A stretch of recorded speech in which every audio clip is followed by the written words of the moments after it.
Paramashivam.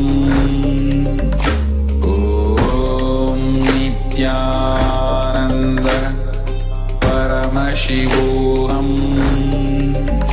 Om Nithyananda Paramashivam. Om Nithyananda Paramashivam. Om Nithyananda Paramashivam. Om Nithyananda Paramashivam. Om Nithyananda Paramashivam. Om Nithyananda Paramashivam. Om Nithyananda Paramashivam. Om Nithyananda Paramashivam. Om Nithyananda Paramashivam. Om Nithyananda Paramashivam. Om Nithyananda Paramashivam. Om Nithyananda Paramashivam. Om Nithyananda Paramashivam. Om Nithyananda Paramashivam. Om Nithyananda.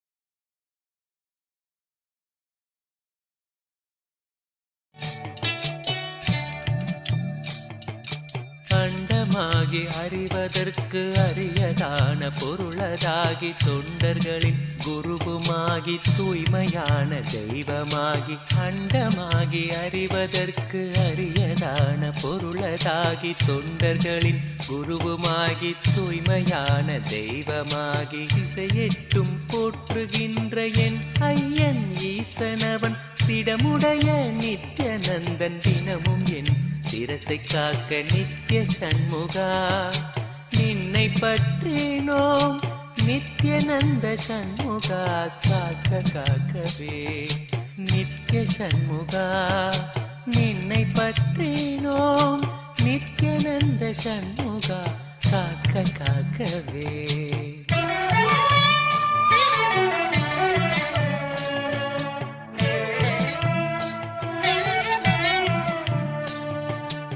Adhisivan மைந்தனவன் ஆனந்தமாய் நெற்றி காக்க ஆறுமுக வேலவனோ இருநுதலை இசைந்து காக்க ஆதிசிவன் மைந்தனவன் ஆனந்தமாய் நெற்றி காக்க ஆறுமுக வேலவனோ இருநுதலை இசைந்து காக்க ஜோதியான தணிகை ஈசன் நித்யநந்தன் விழியை காக்க நாதனாம் நித்யநந்தன் நயமுடன் நாசி காக்க நித்ய சண்முகா நின்னை பற்றினோம் நித்யநந்த சண்முகா காக்க காக்கவே நித்ய சண்முகா நின்னை பற்றினோம் நித்யானந்த சண்முகா காக்க காக்கவே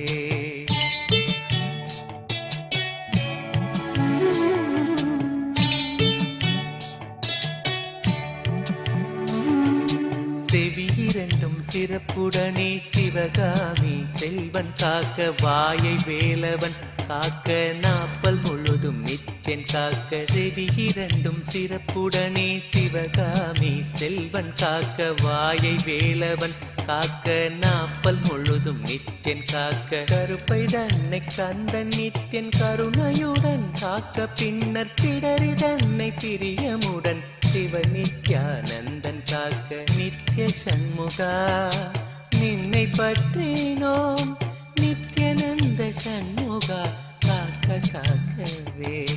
நித்ய சண்முகா நின்னை பற்றினோம், நித்யானந்த சண்முகா காக்க காக்கவே.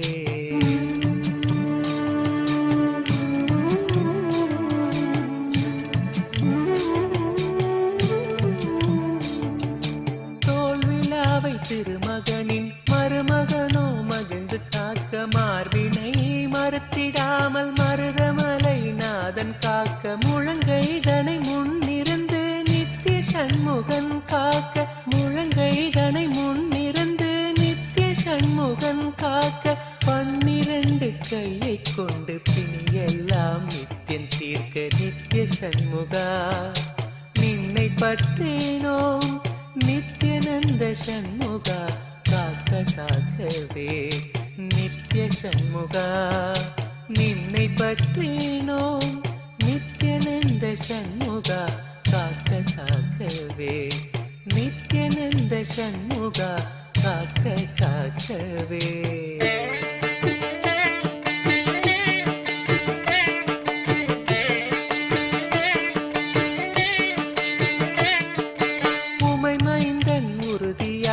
முன்கை தன்னை முகிழ்ந்து காக்க, கைத்தலத்தை மால் மருகன் நித்ய சுப்பிரமணியன் காக்க. உமை மைந்தன் உறுதியாக முன்கை தன்னை முகிழ்ந்து காக்க, கைத்தலத்தை மால் மருகன் நித்ய சுப்பிரமணியன் காக்க. பொறிக்கரம் விரல்கள் 10 பாங்குடனே புறம் கையும் பின்முதுகும் பின்னவனோ பிணி இல்லாமலை காக்க. நித்ய சண்முகா நின்னை பற்றினோம், நித்யானந்த சண்முகா காக்க காக்கவே. நித்ய சண்முகா நின்னை பற்றினோம், நித்யானந்த சண்முகா காக்க காக்கவே.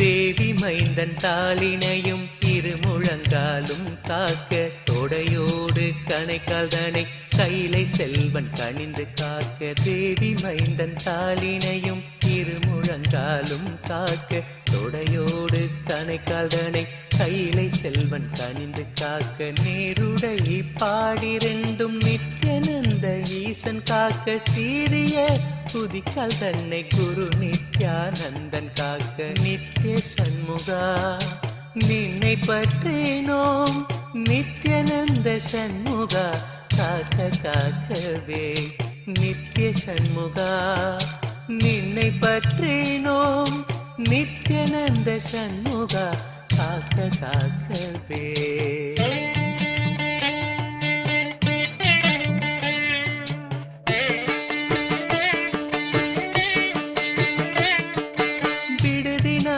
பாதத்தோடு 10 விரலும் பறிந்து காக்க, காலையோ கருத்தினோடு கௌரி நந்தனன் காக்க.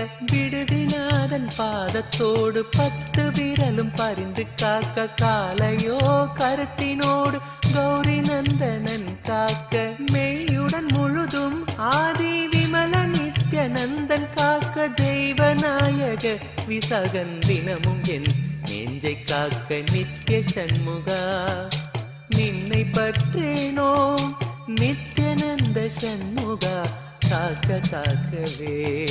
நித்ய சண்முகா நின்னை பற்றினோம், நித்ய நித்யானந்த சண்முகா காக்க காக்கவே.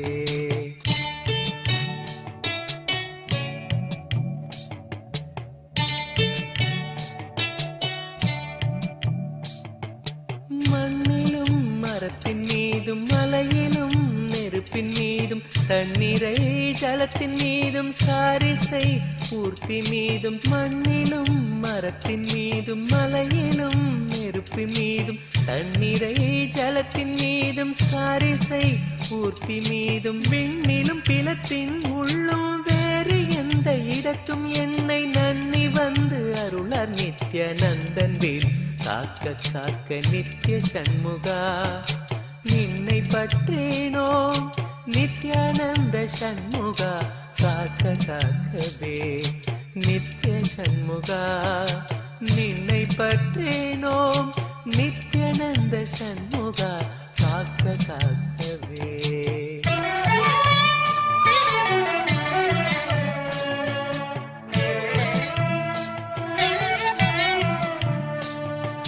தொல்வினைகள் சூழ்ந்தென்னை தொல்லை செய்யாமல் காக்க கஷ்டமே நிறைந்திட்ட கர்ம வினை இல்லாமல் காக்க. தொல்வினைகள் சூழ்ந்தென்னை தொல்லை செய்யாமல் காக்க கஷ்டமே நிறைந்திட்ட கர்ம வினை இல்லாமல் காக்க. சித்தமலம் ஒடுங்கி எங்கள் சித்த சுத்தி செய்து காக்க ஸ்ரத்தையோடு வணங்க எம்மை சிவனர் மைந்தன் காக்க காக்க. நித்ய சண்முகா நின்னை பற்றினோம் நித்யானந்த சண்முகா காக்க காக்கவே.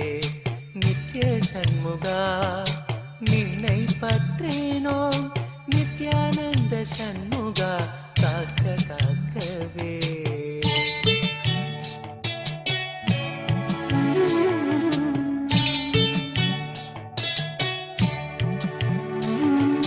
சித்தர்கள் போற்றுகின்ற ஞான சித்தி தந்து காக்க சிவானந்த தேனில் எம்மை திளைத்திடவே செய்து காக்க. சித்தர்கள் போற்றுகின்ற ஞான சித்தி தந்து காக்க சிவானந்த தேனில் எம்மை திளைத்திடவே செய்து காக்க. 10 திக்கு தோறும் எனை பறந்து வந்து ஐயன் காக்க பற்றுதலை பற்றறுத்து பரமனை பற்ற காக்க. 10 திக்கு தோறும் எனை பறந்து வந்து ஐயன் காக்க பற்றுதலை பற்றறுத்து பரமனை பற்ற காக்க. நித்ய சண்முகா நின்னை பற்றினோம் நித்யானந்த சண்முகா காக்க காக்கவே.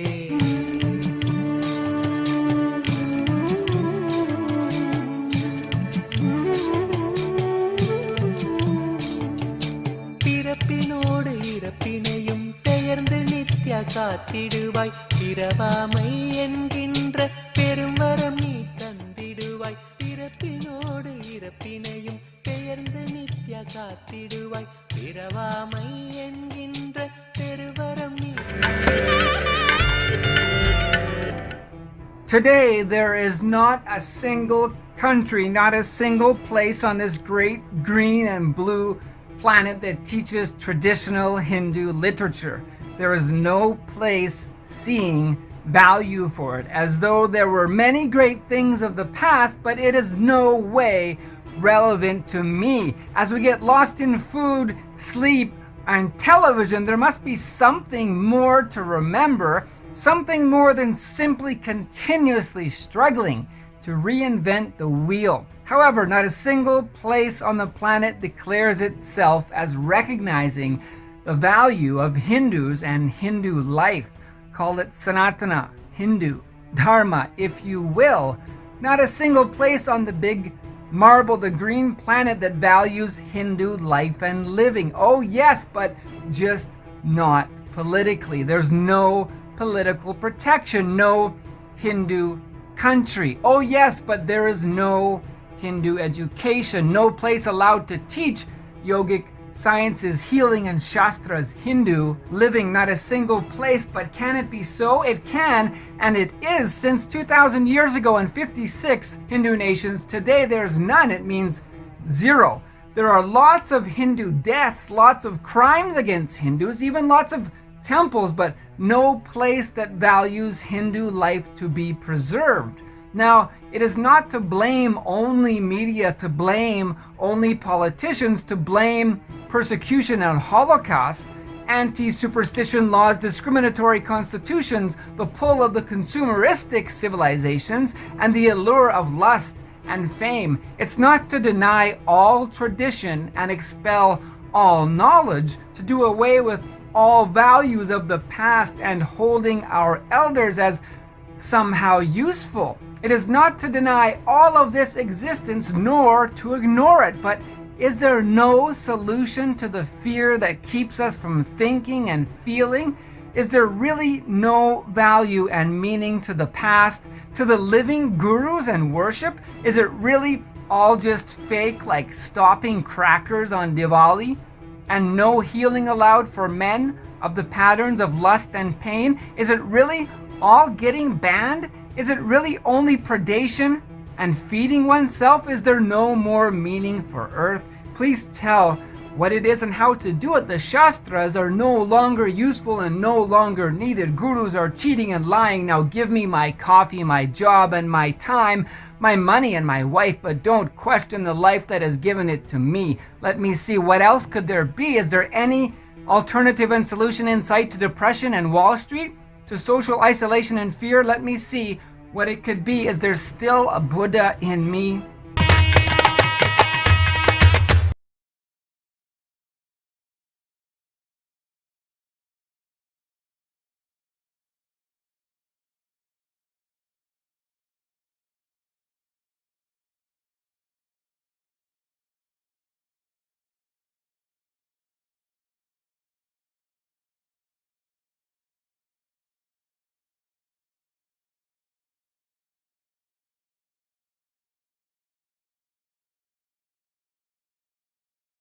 Till now, I manifested, revealed the signs of state of Paramashiva, space of Paramashiva, powers of Paramashiva. Now, direct process, directly from Paramashiva to manifest the being of Paramashiva, because the world is ready. Akash Bhairava is the God who makes all our beings ready for Paramashiva to manifest.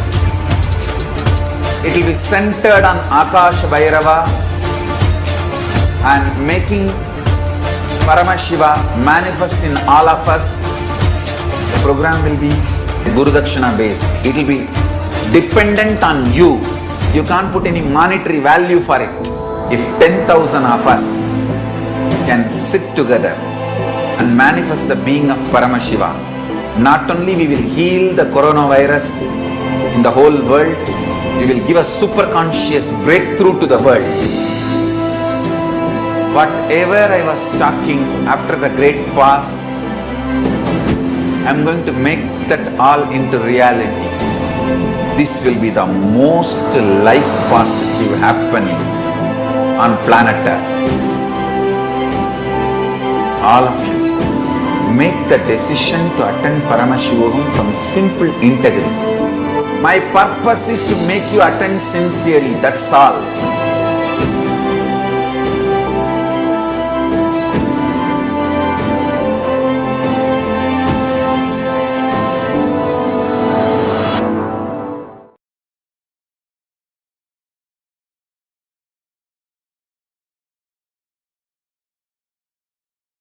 Paramashivam. Om Nithyananda. Paramashivam. Om Nithyananda. Paramashivam. Om Nithyananda. Paramashivam.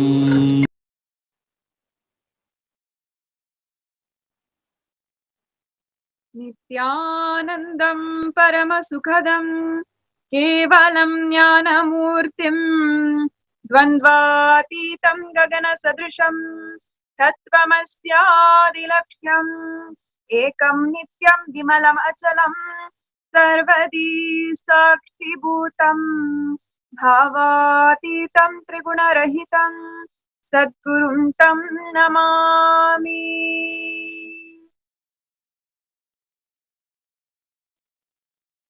Nithyanandam, I offer humble obeisance and my humble pranam to the divine lotus feet of the Supreme Pontiff of Hinduism, His Divine Holiness, Bhagavan Sri Nithyananda Paramashivam.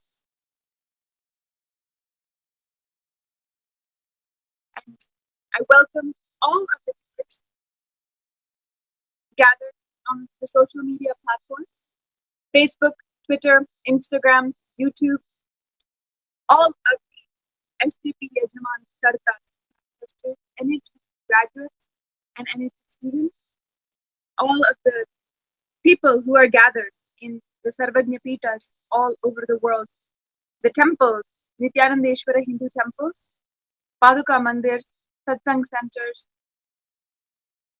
At this time during the day, it has come time to that auspicious, most glorious time that we all await.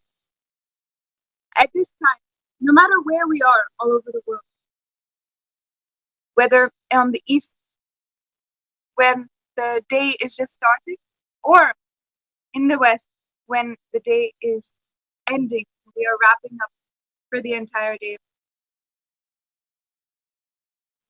It is at this time that an alarm goes off inside of us, waiting for the darshan of Paramashiva.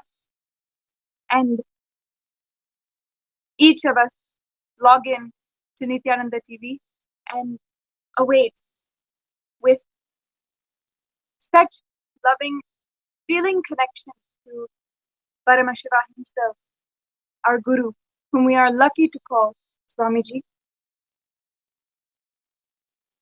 His Divine Holiness, the embodiment of Paramashiva himself, addresses us all and the 2 billion Hindus on planet Earth every morning for the daily satsang.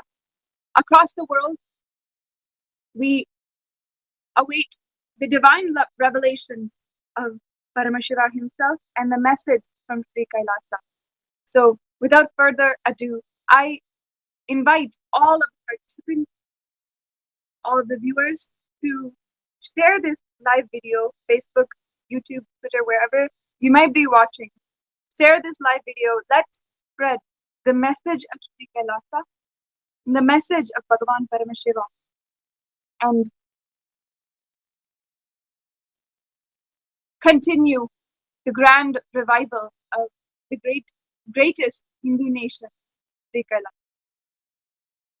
First, before we begin the satsang introduction today, as we all await the darshan of Paramashiva, let's remind ourselves the great revelations from yesterday's satsang and the happenings of the divine address of His Divine Holiness from yesterday.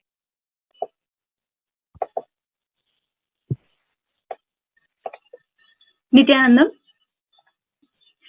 yesterday, on the occasion of the last day of Chittirai Brahmotsavam, the Paramashiva, in the form of Kallalagar, has blessed all of us, as well the Supreme Pontiff of the Hinduism, Sri Nithyananda Paramashivam, has blessed all of us to manifest state, space, and powers of Paramashiva himself.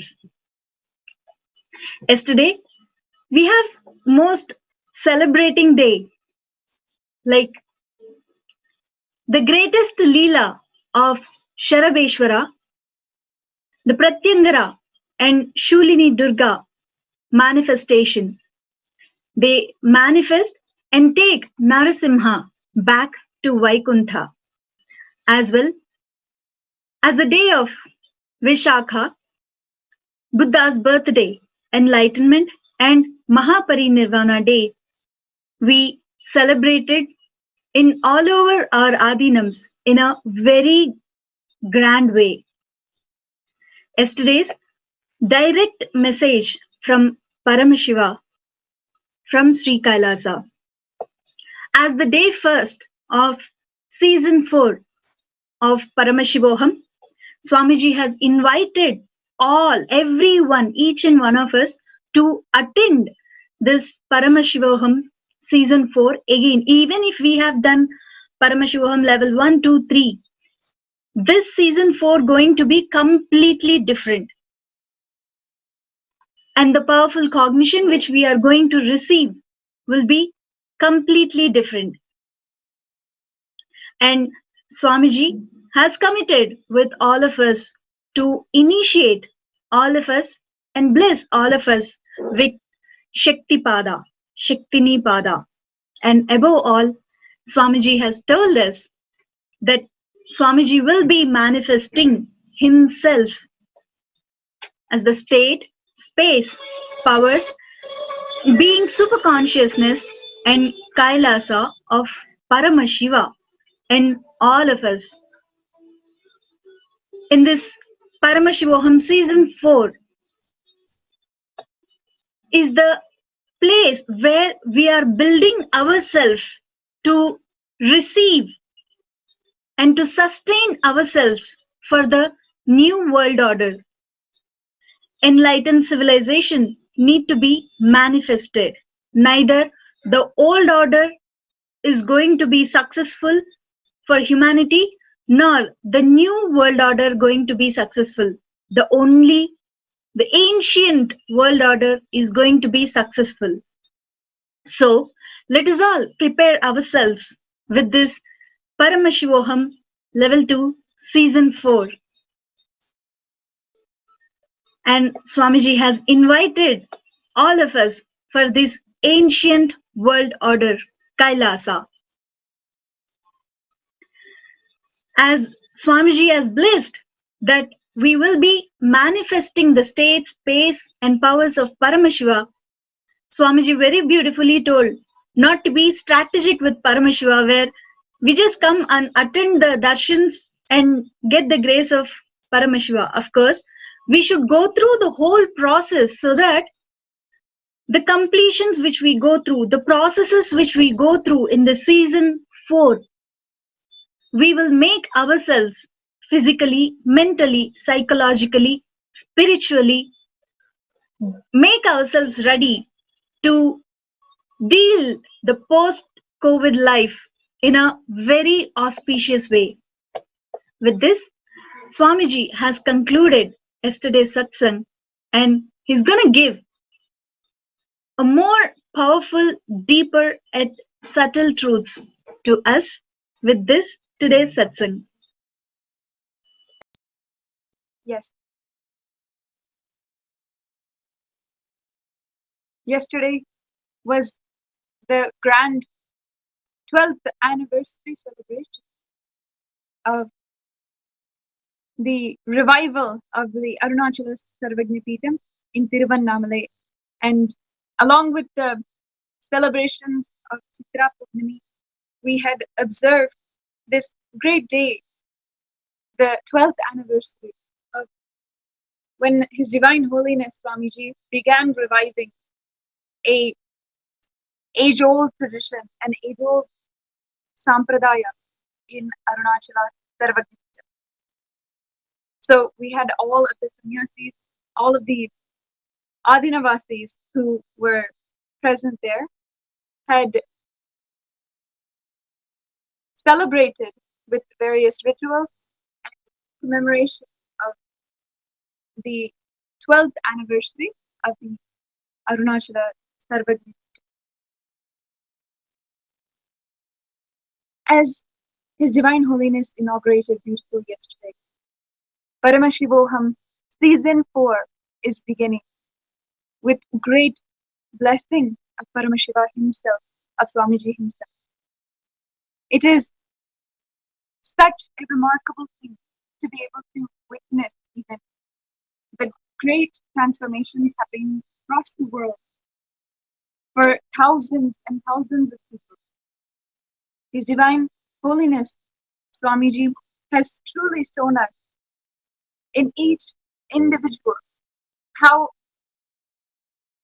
that great superconscious breakthrough can happen and how it is happening for the entire world. In this time, when whole humanity faces a serious global pandemic, and when there's an economic crisis at hand, and so much of famine, so many places where people are not able to help themselves anymore, and the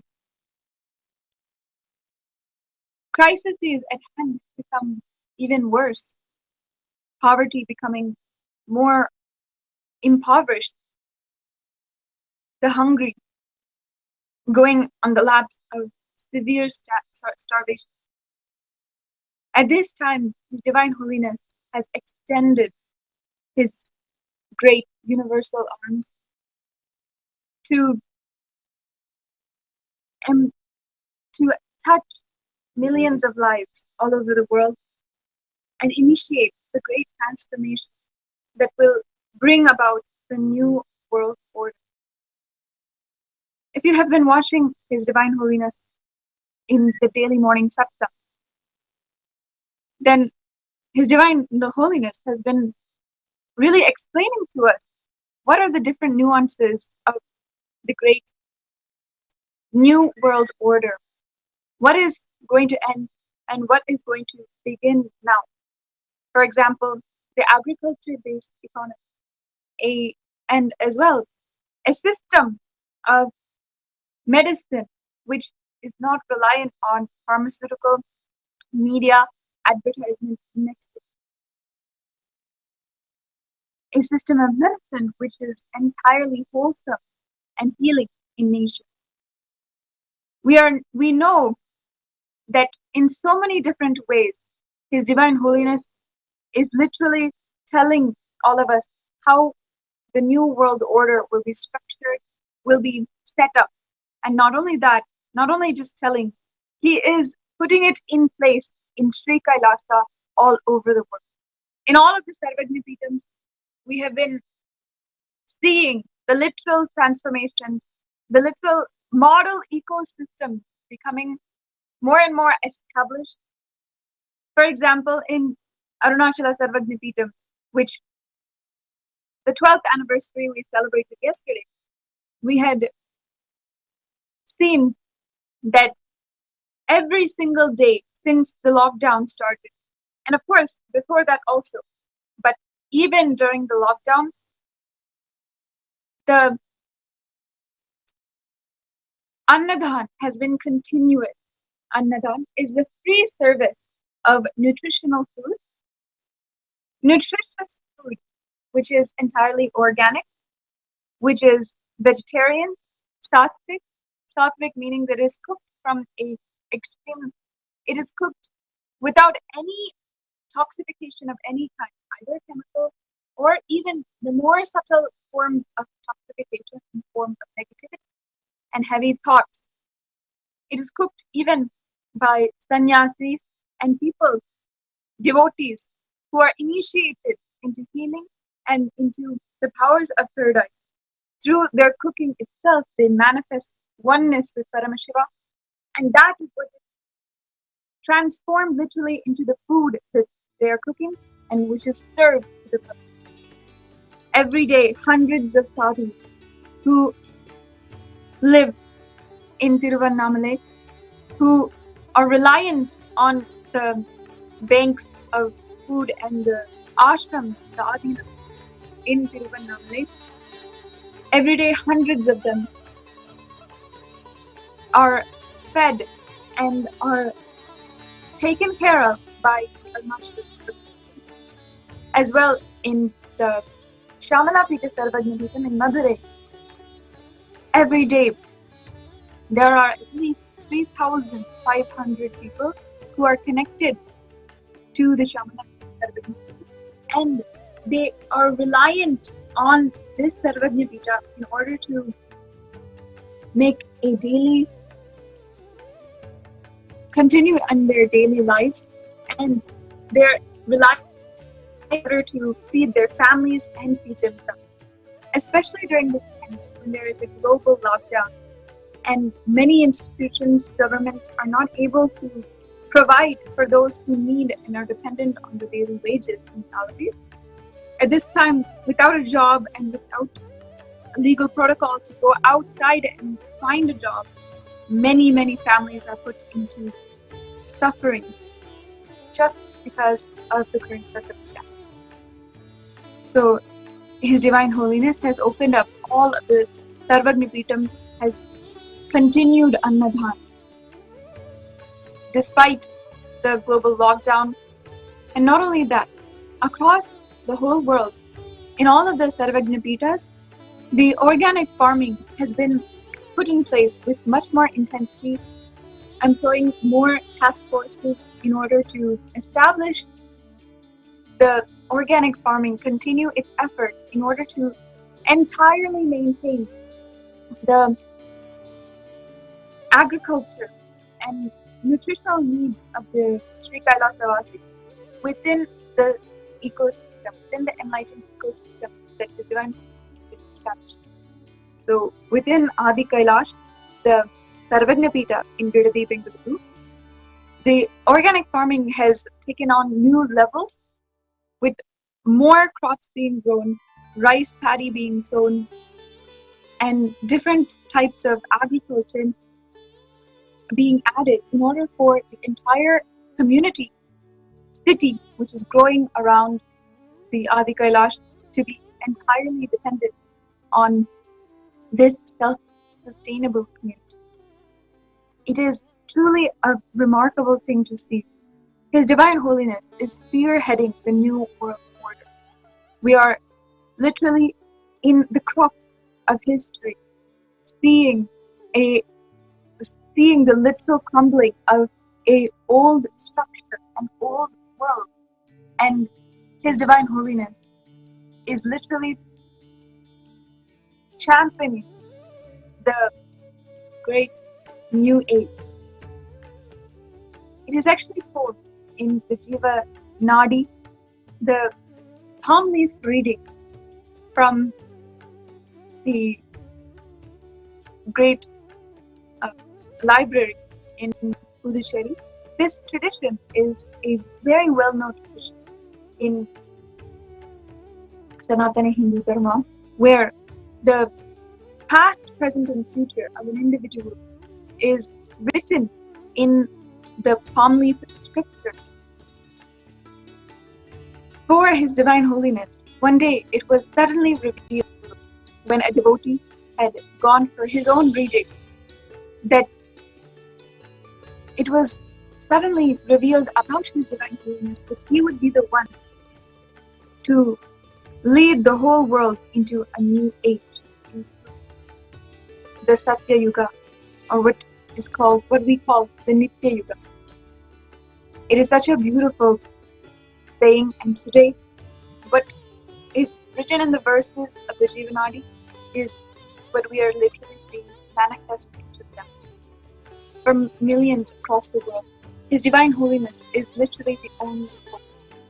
Just a few days back, we even heard from a few participants of the Paramashivam Level 2 program that His Divine Holiness, through the healing from His initiated disciples and the extremely powerful energy of Bhagavan Paramashiva himself, the deep superconsciousness energy, many patients from COVID-19 had actually been healed and are actually healing. And we were able to see some of the direct witnesses and direct testimonies of people whose loved ones had healed just from Nithya spiritual healing from the initiated disciples of the Divine Holiness.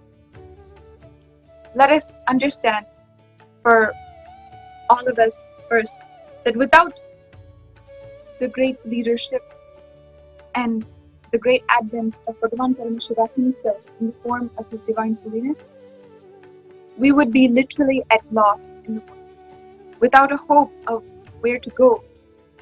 What is the next?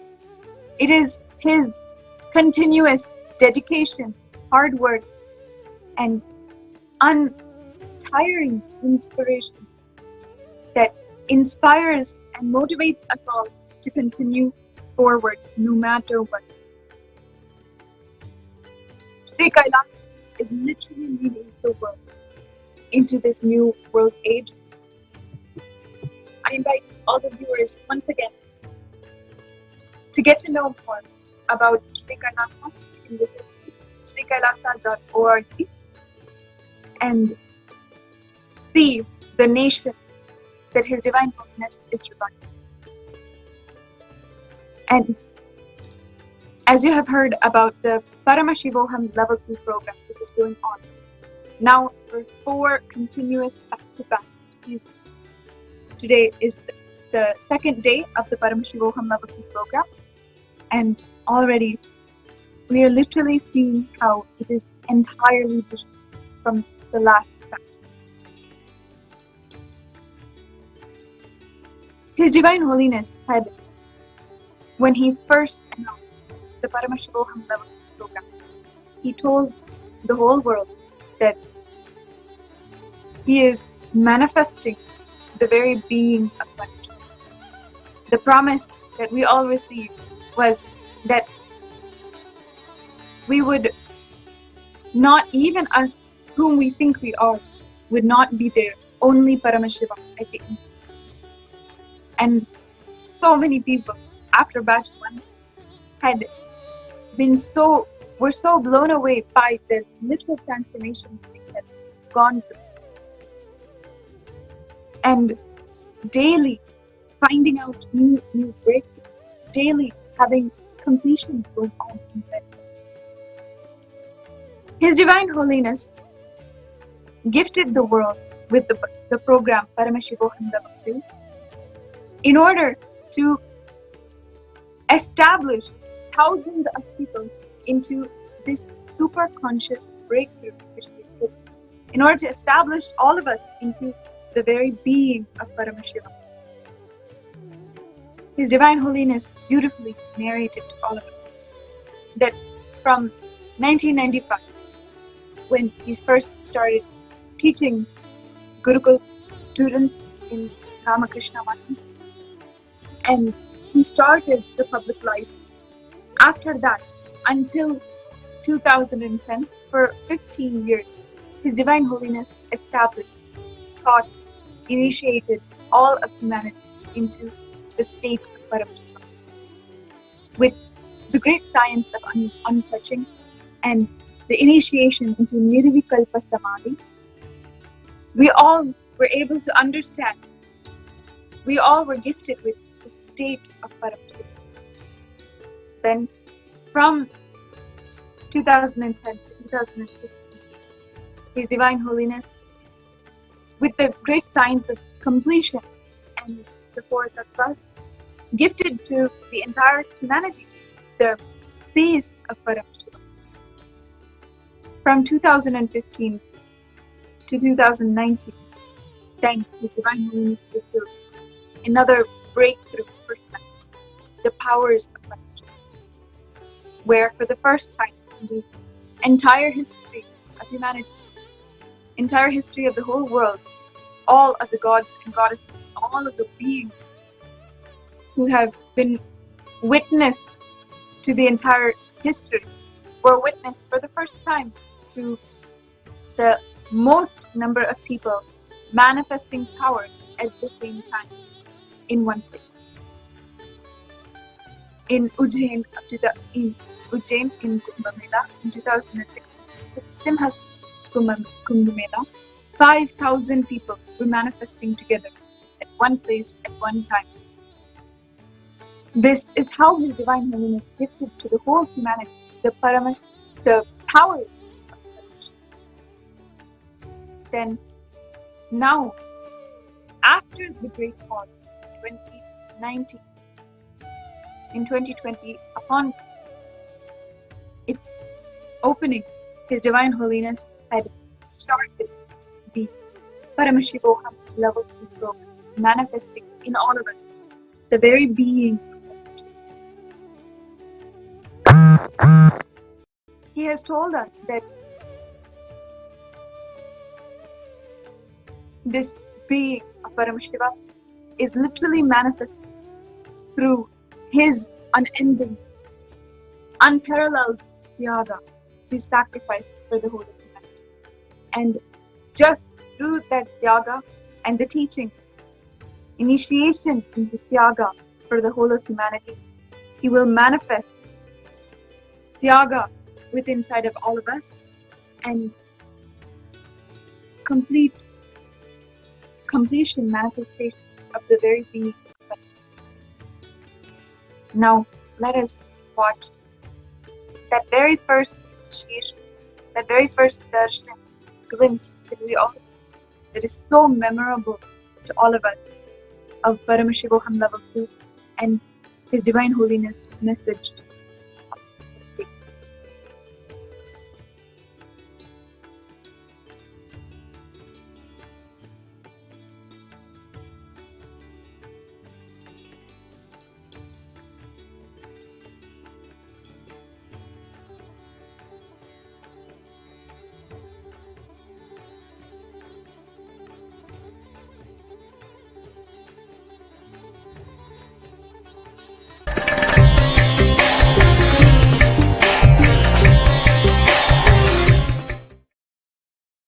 Paramashiva,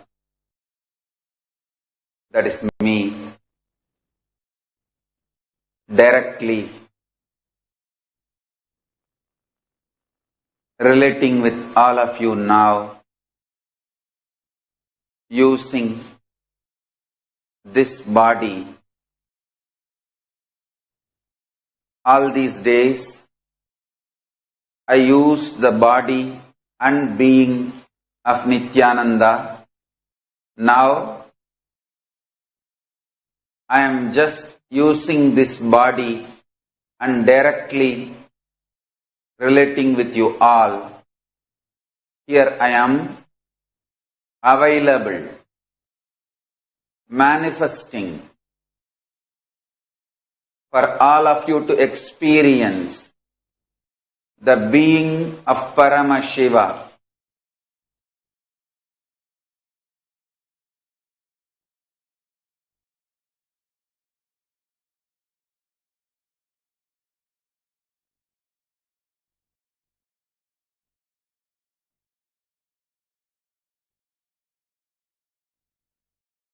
All these days,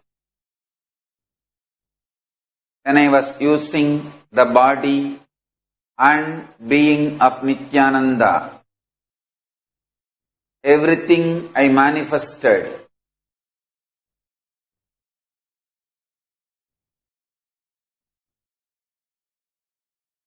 is for all the human beings. Here now, I am manifesting my very being for all of you to experience my very being.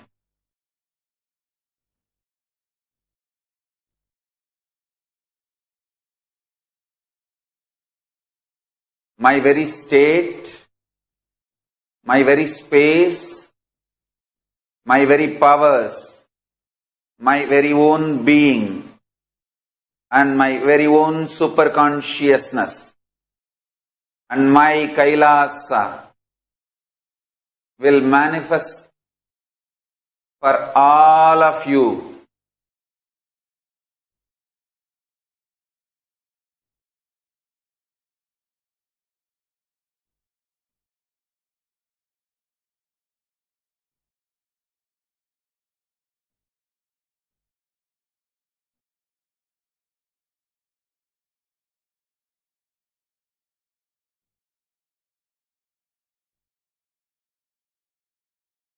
Make yourself available. Make yourself available.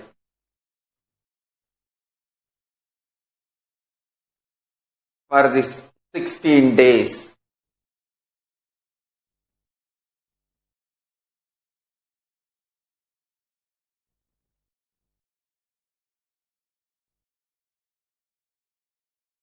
I myself will manifest with my full being in every one of you. My being is alive, living superconsciousness.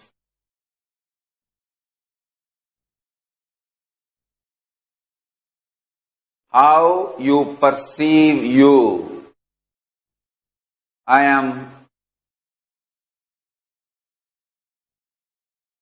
zillions of times intense than your existence as your being. Here I am available because I feel world is ready. I put this body to the great path for me to manifest just using this body without the being. I am using this body, using this voice,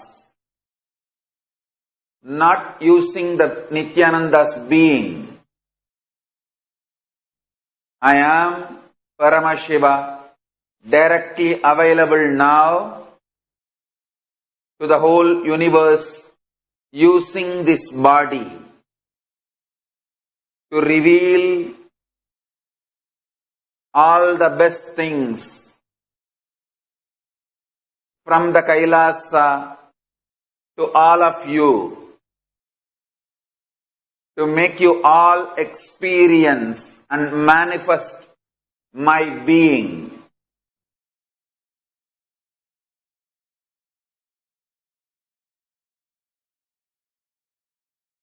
I ask nothing from you, neither your faith nor your belief.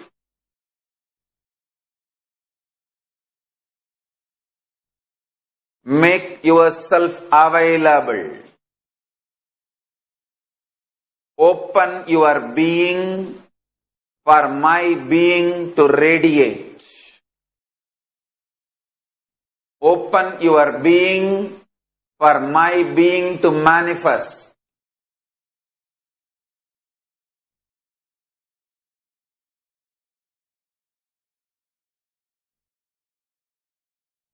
Till now, I was manifesting the sciences of state of Paramashiva, me.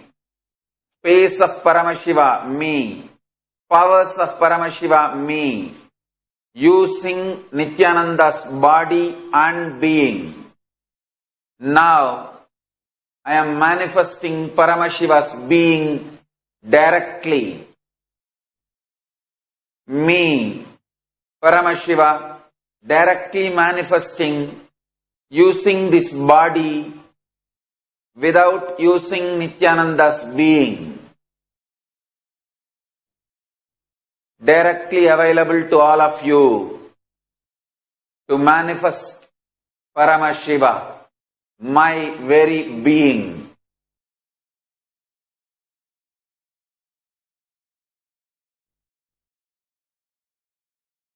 Me, Paramashiva, is not just totality of some energies, concepts, philosophies, powers. I am alive, living being.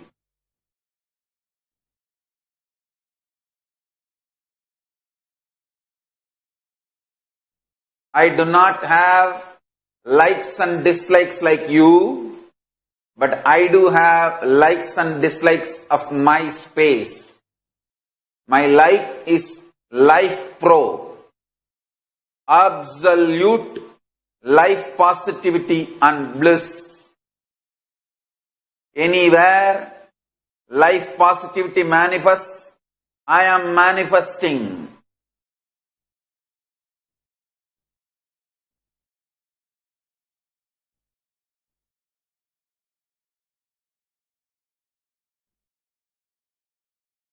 Anywhere my being is denied, negativity manifests.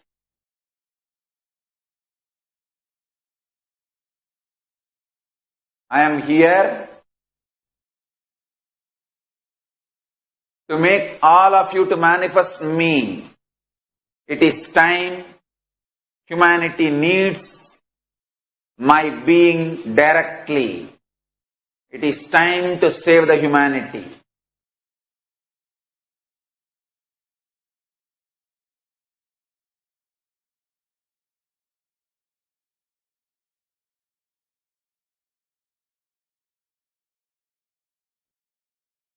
I'll be manifesting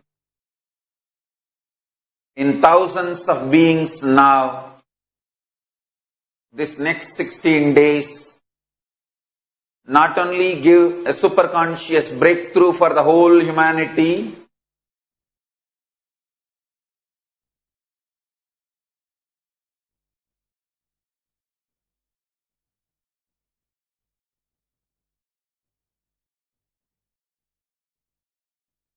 will establish myself in thousands of beings eternally, in all of you eternally.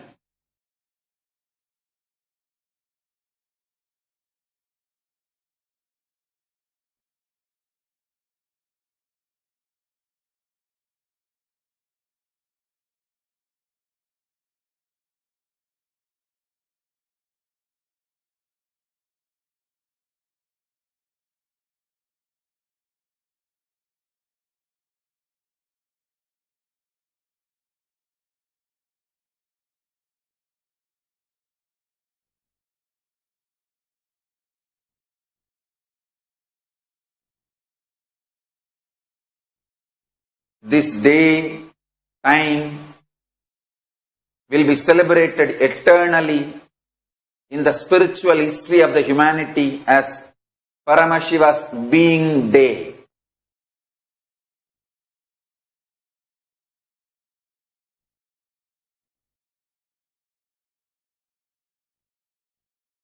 Astrologically and astronomically, this is the most auspicious happening to the whole world, the greatest spiritual blessing. I am available to all of you and I will manifest through all of you.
my blessings. I am available now. I'll manifest through all of us.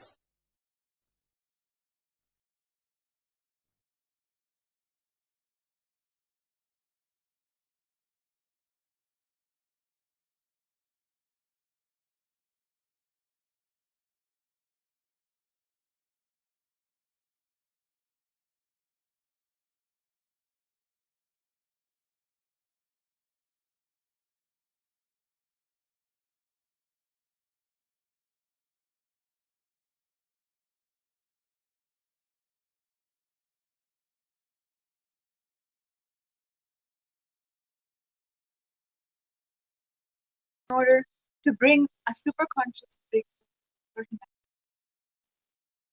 His Divine Holiness declared that if 10,000 people sit together and work on this superconscious breakthrough, work continuously for Paramashivam, level 3, to manifest the being of Paramashivam. If all of us do this, then we will manifest the superconscious breakthrough for humanity. No matter where you are, what background you're coming from, if you are a living being during this time, I tell you that you are made for this program. This program is especially a gift directly for you. And no matter what, it is a gift to the entire humanity for the super conscious breakthrough. This is more than anything what the world needs. And just through you sitting for 16 days and ensuring that you manifest this super conscious breakthrough, you don't have to do anything. His Divine Holiness has made it so easy for us. All we have to do is just sit for the program. Everything else is already in line, already in place for us to manifest. All we have to do is start sitting for the program, have the darshan of Paramashivam every single day, and start manifesting the being of Paramashivam. Then we can also be a part of this grand movement towards the superconscious breakthrough for humanity. We are literally seeing it happen before us with this program. And we have seen so many different participants, so many experiences, each one being individually unique, each one being so profound for that individual.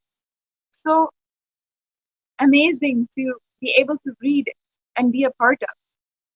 On Satsang introduction for the last few days, we have been able to invite a few participants who have had such grand breakthroughs in their lives, in their personal lives, in their working jobs, in their relationships, in so many different aspects. They have had breakthroughs that they wanted to come and share and tell the whole world of the great aspects of Paramashivam and how it has really impacted their lives. Okay? We have from New York a previous participant of the Paramashivam. I welcome Rahul from New York to tell us first. Tell us a little bit about himself, and then what he wanted to share about the Paramashivam.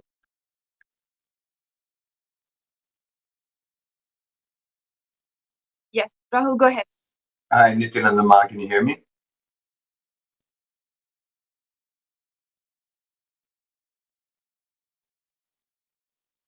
Hi, Nithyananda, can you hear me? Yes.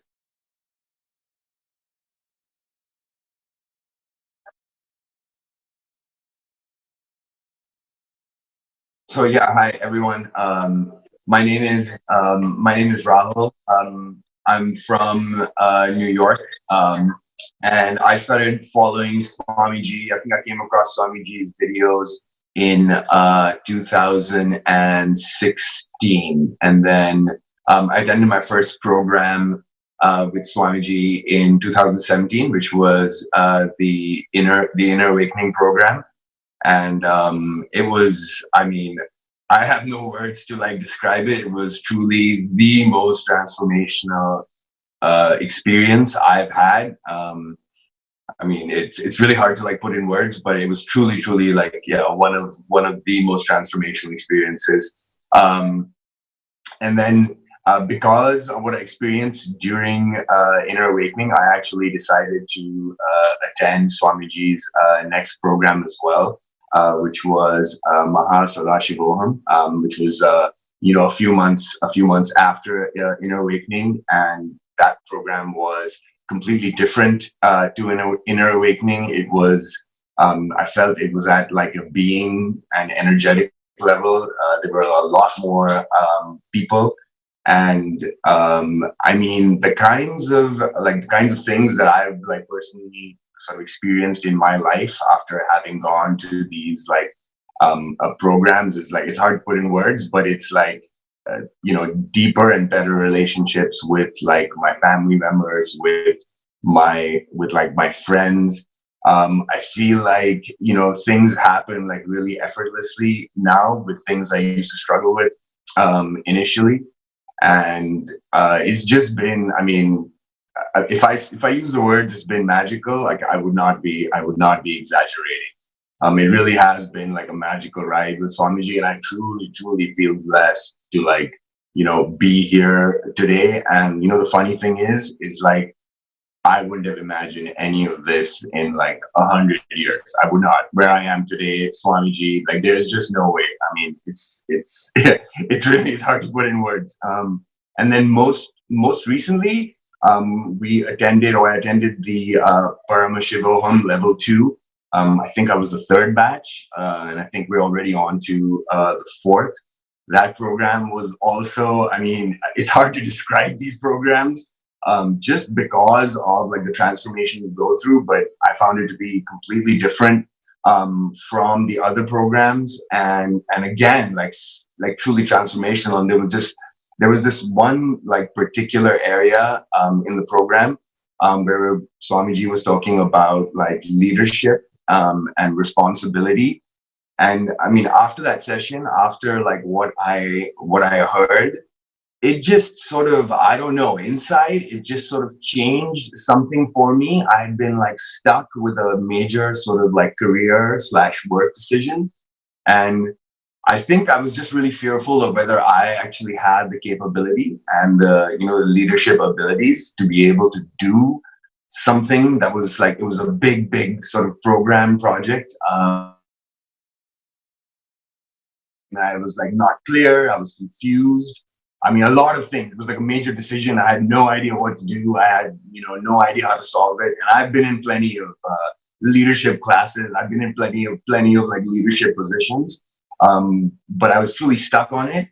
And I remember after that particular session, something just clicked inside me, sorry.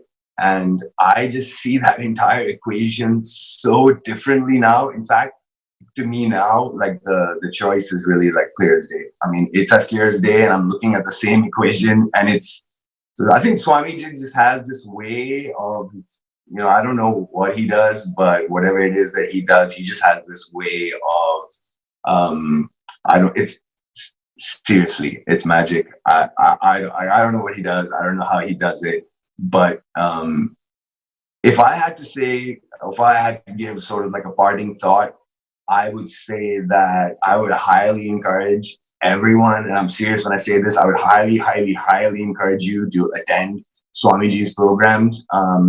And the best way to attend the program is just go into the program, have no preconceived notions, okay? Be integrated to what you're hearing, participate, engage, and I promise you that is all that is needed.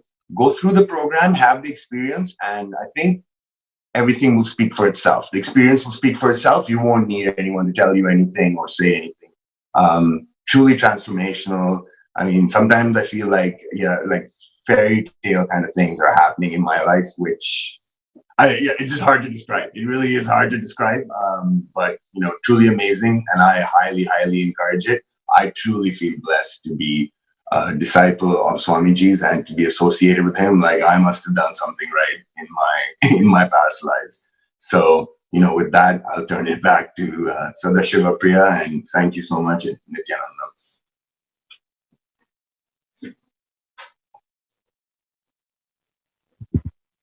Yes. Thank you so much, Rahul. That was a really thought-provoking sharing. And I think all of us can relate. When it comes to a career choice, we are not just talking about our mundane thing. We're not talking about a very small thing in our lives. Many of us have seen this kind of feeling stuck, I think is the way that you put it. The way that His Divine Holiness has transcended so many of people from a maybe through this transformation, I should say, from what they had before into a strong and powerful individual who is thinking not just about themselves in their lives, but for others and for the whole humanity. That is one of the principles of Hinduism. That is one of the principles that His Divine Holiness has continuously taught. And just through his initiation, his presence, and his teachings in our lives, continuously we have seen that we start to manifest those truths just through the initiation that he gives us. Like Rahul had said just now, we have seen how, without even being able to describe, without even knowing how to be able to describe, the transformation simply happens to all of us. So to all of the viewers who are watching, I encourage every single one of you to register now for Paramashivam Level 2. Today is just the second day of the 4th season of Paramashivam Level 2. You have today also to register and join the program and start this new journey for yourself. Many of you might have been able to relate to what Rahul had to share. And from a perspective of a career-oriented person, a perspective of someone who is thinking about their future, especially during this time of COVID-19, you may also feel that you might be stuck. You might be thinking of what to do next. What step should you take? Before taking that decision, it is important to ground ourselves in the cosmic principles, in what Sanatana Hindu Dharma is teaching, and in the spiritual, conscious principles and energy initiations. So once again, I encourage all of you, register now for this program. Let us become a part of the grand superconscious breakthrough, which is happening for the whole of humanity.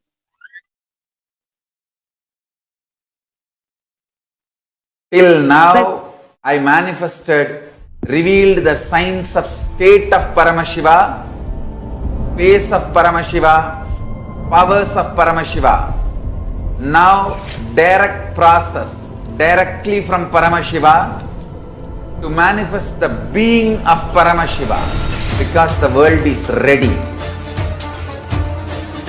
Akash Bhairava is the God who makes all our beings ready for Paramashiva to manifest.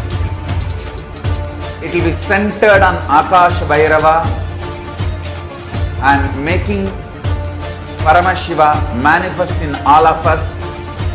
The program will be Guru Dakshina based. It will be dependent on you.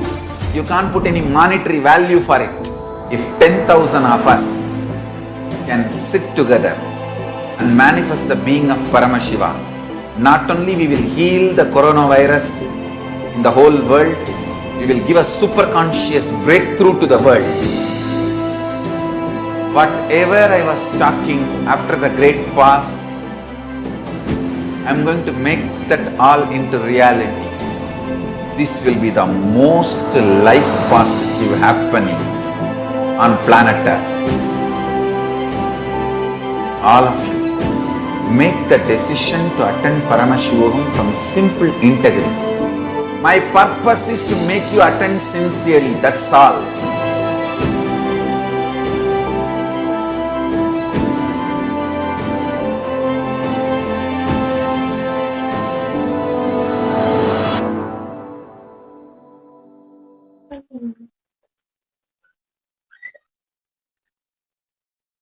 Yes. So, once again, if you are watching now and you have not yet attended the program Paramashivoham Level 2, I sincerely invite all of you that this is not a simple program, and there's absolutely no reason now for us not to look inward, take this step to join in this program. As Swamiji himself said now, there is no reason, there is nothing that he will allow as a reason for us to stop the manifestation of Paramashiva. And even if you may think that you cannot afford anything, even in that level, His Divine Holiness has opened the program in to make it completely Guru Dakshina based, meaning that it is just dependent on what you feel you want to offer at the feet of the Guru and completely relieve your suffering, any patterns, any karma which you are undergoing. It is just up to you to offer that at the feet of His Divine Holiness and manifest Paramashivoham. You can join this grand global movement for Paramashivoham Level 2. Now, once again, just register. Just go to paramashivoham.org and register yourself for this program. It is an absolute awakening into a new life, a new transformation. And this is the 4th batch. His Divine Holiness has continuously, back to back, spoken, conducted, given darshan continuously for Paramashivoham Level 2. This is now the 4th batch. It means 3 batches have literally turned over, transformed from day 1 to day 16. 48 complete days of Paramashivoham, of manifesting the very being of Paramashiva. And continuously it gets more and more intense, more and more flourishing, reaching out to the entire humanity. We are seeing how different miracles are happening across the board, across the world. And Sri Kailasa becoming more and more established in the hearts and the space, the being of millions of people across the world. As you have just heard from a participant of the batch 3 Paramashivoham, it is an ongoing spiritual process, spiritual awakening and transformation. And every single program that you go and you start, it is the next level breakthrough that you go through. These are so many different aspects in the program which you are awakened to. You start to find more and more breakthroughs, more and more completion. The people, even after going through Paramashivoham level 2 batch 1, they find that they want to come back and understand more and have more completion, have more breakthroughs in the different aspects that are offered in Paramashivam level 2. And of course, the darshans, the Bhavasamadhi darshans of Paramashiva, of Swamiji, radiating different gods and goddesses as Sarvadeva Deva Swarupa, the form of all of the gods and goddesses in one. We worship His Divine Holiness. He has been literally coming every single day, radiating the energy with that God and Goddess and transmitting that energy and that initiation to all of us, including Devi Bhava Darshan, Venkateshwara Darshan, Shri Krishna Darshan, Dakshinamurti, Nataraja. All of these beautiful forms His Divine Holiness has taken in the Bhavasamadhi Darshan and graced us all with a beautiful experience, initiation into the truths for that day. Every single day, there's a grand darshan of Paramashiva where His Divine Holiness, just through two-way video conferencing, just through Zoom, He's able to literally enter into our hearts, manifest the very being of Paramashiva, and start this superconscious breakthrough. Start another breakthrough for us. How exciting, amazing it would be if every single day you are able to give yourself a breakthrough. You are able to embark without any fears, guided personally by His Divine Holiness, by Paramashiva Himself, into your spiritual transformation, into your transformation until you are in complete oneness with Paramashiva. That is the only way to live. We have defined living, we have defined day-to-day life in so many different ways. And it is ruled by media, it is ruled by so many different institutions.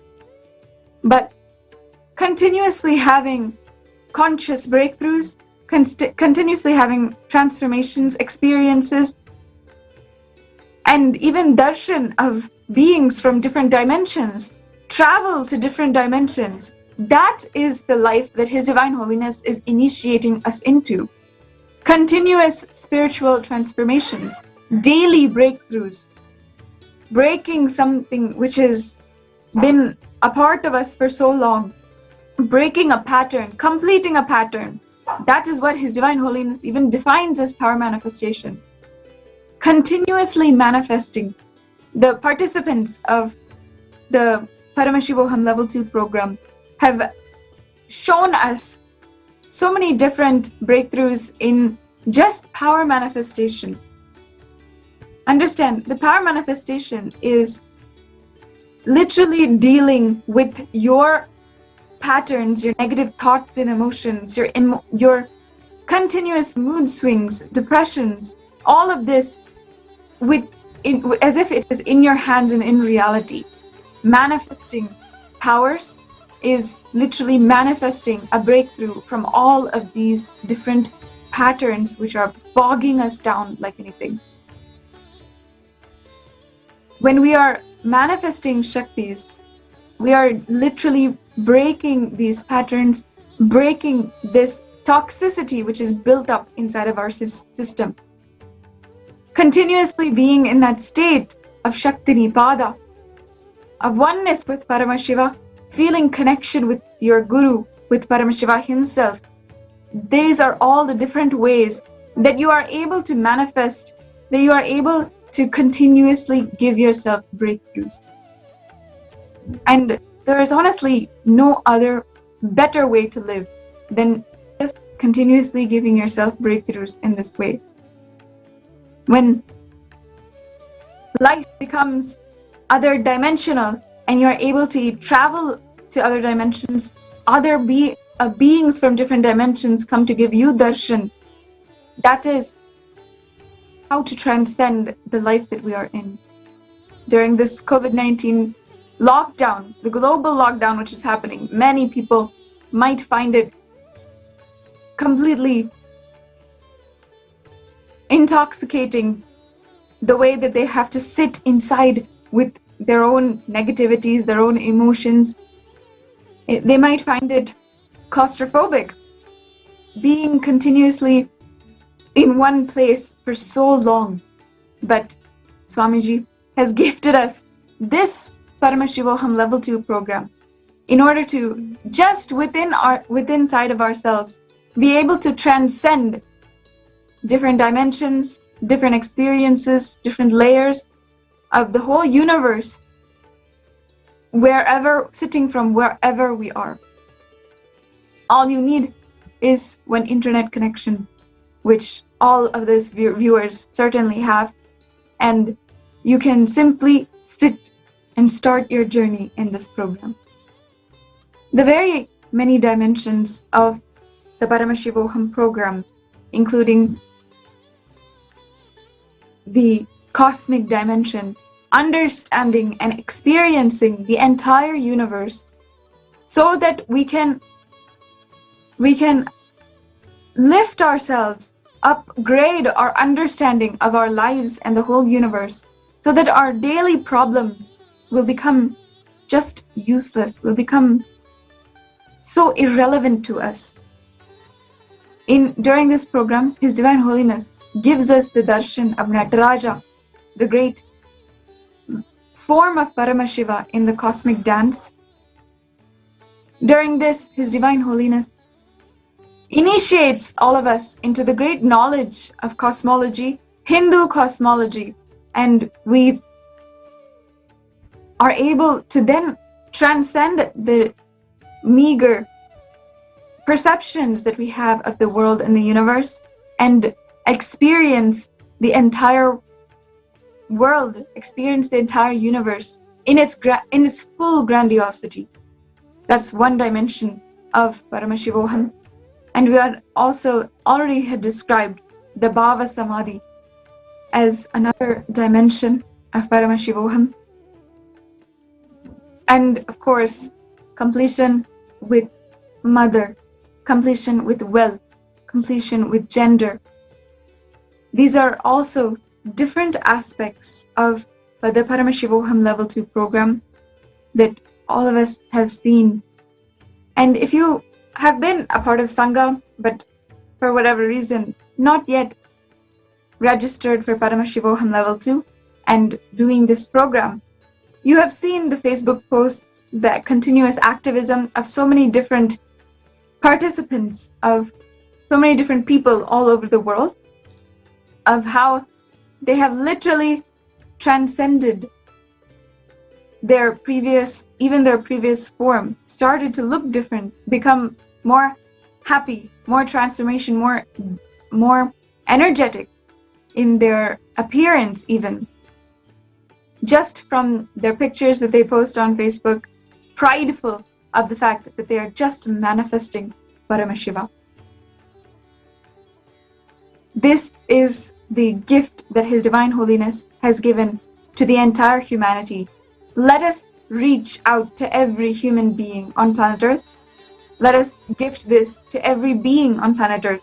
Even animals are welcome to join, even if you want your pets to have the initiation and darshan of Paramashiva. They're welcome to join and be a part of the whole program along with you. And you can yourself experience the being of Paramashiva from wherever you are. Never before has it been so easy to manifest super consciousness as it is, without any dilution, raw as Paramashiva is himself. I invite all of the viewers to register for Paramashivoham Level 2 program at the link provided down below.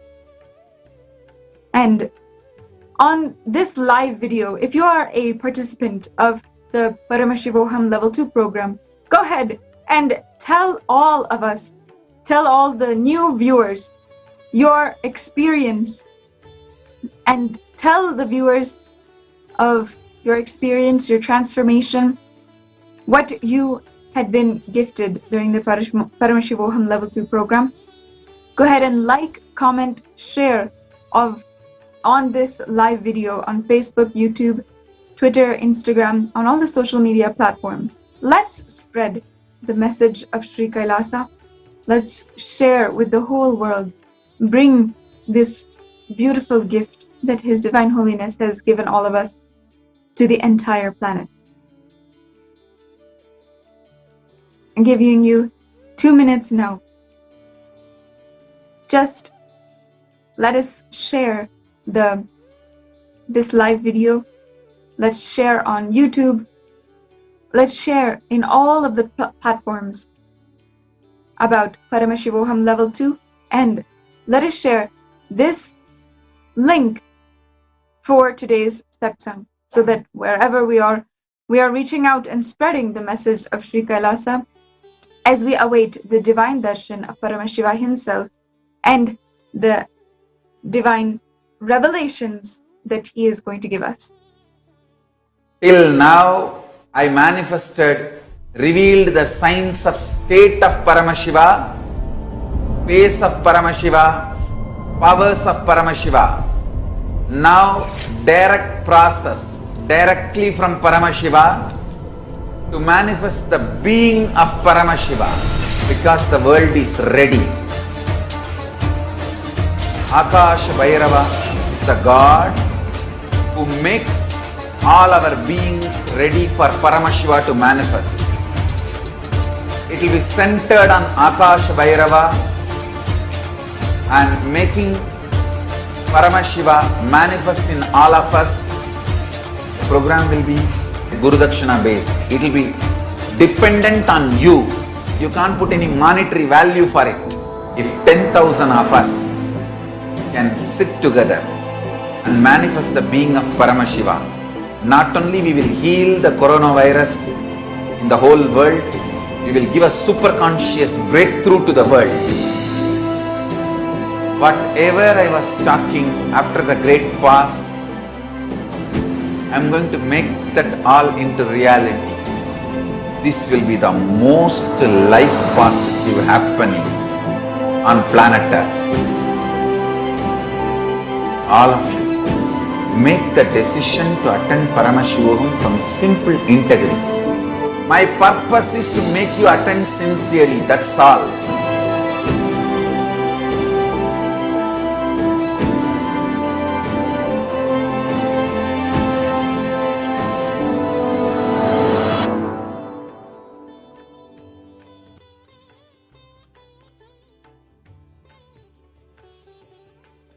Yes.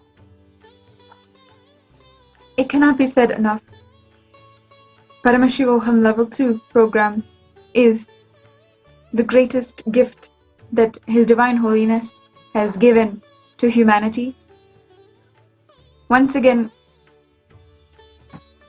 encouraging all of the viewers to register for Paramashivoham Level 2 if you have not already, and if you have, share this message from Sri Kailasa. Share this live video on Facebook, YouTube, Instagram, Twitter, and all the social media platforms to spread the message of Sri Kailasa, of Swamiji himself, as he is going to come and grace us with his divine presence and the revelations from Sri Kailasa. And let us spread the message, encourage and gift one and all this program. Already the hard work has been done. Already His Divine Holiness has manifested the being of Paramashiva. All of our job is just now to share the message, is just now to enrich the whole world. And having had that experience, there's no other way that we can share and express that experience inside of ourselves, but to just share this message to everyone, to every human being on planet Earth.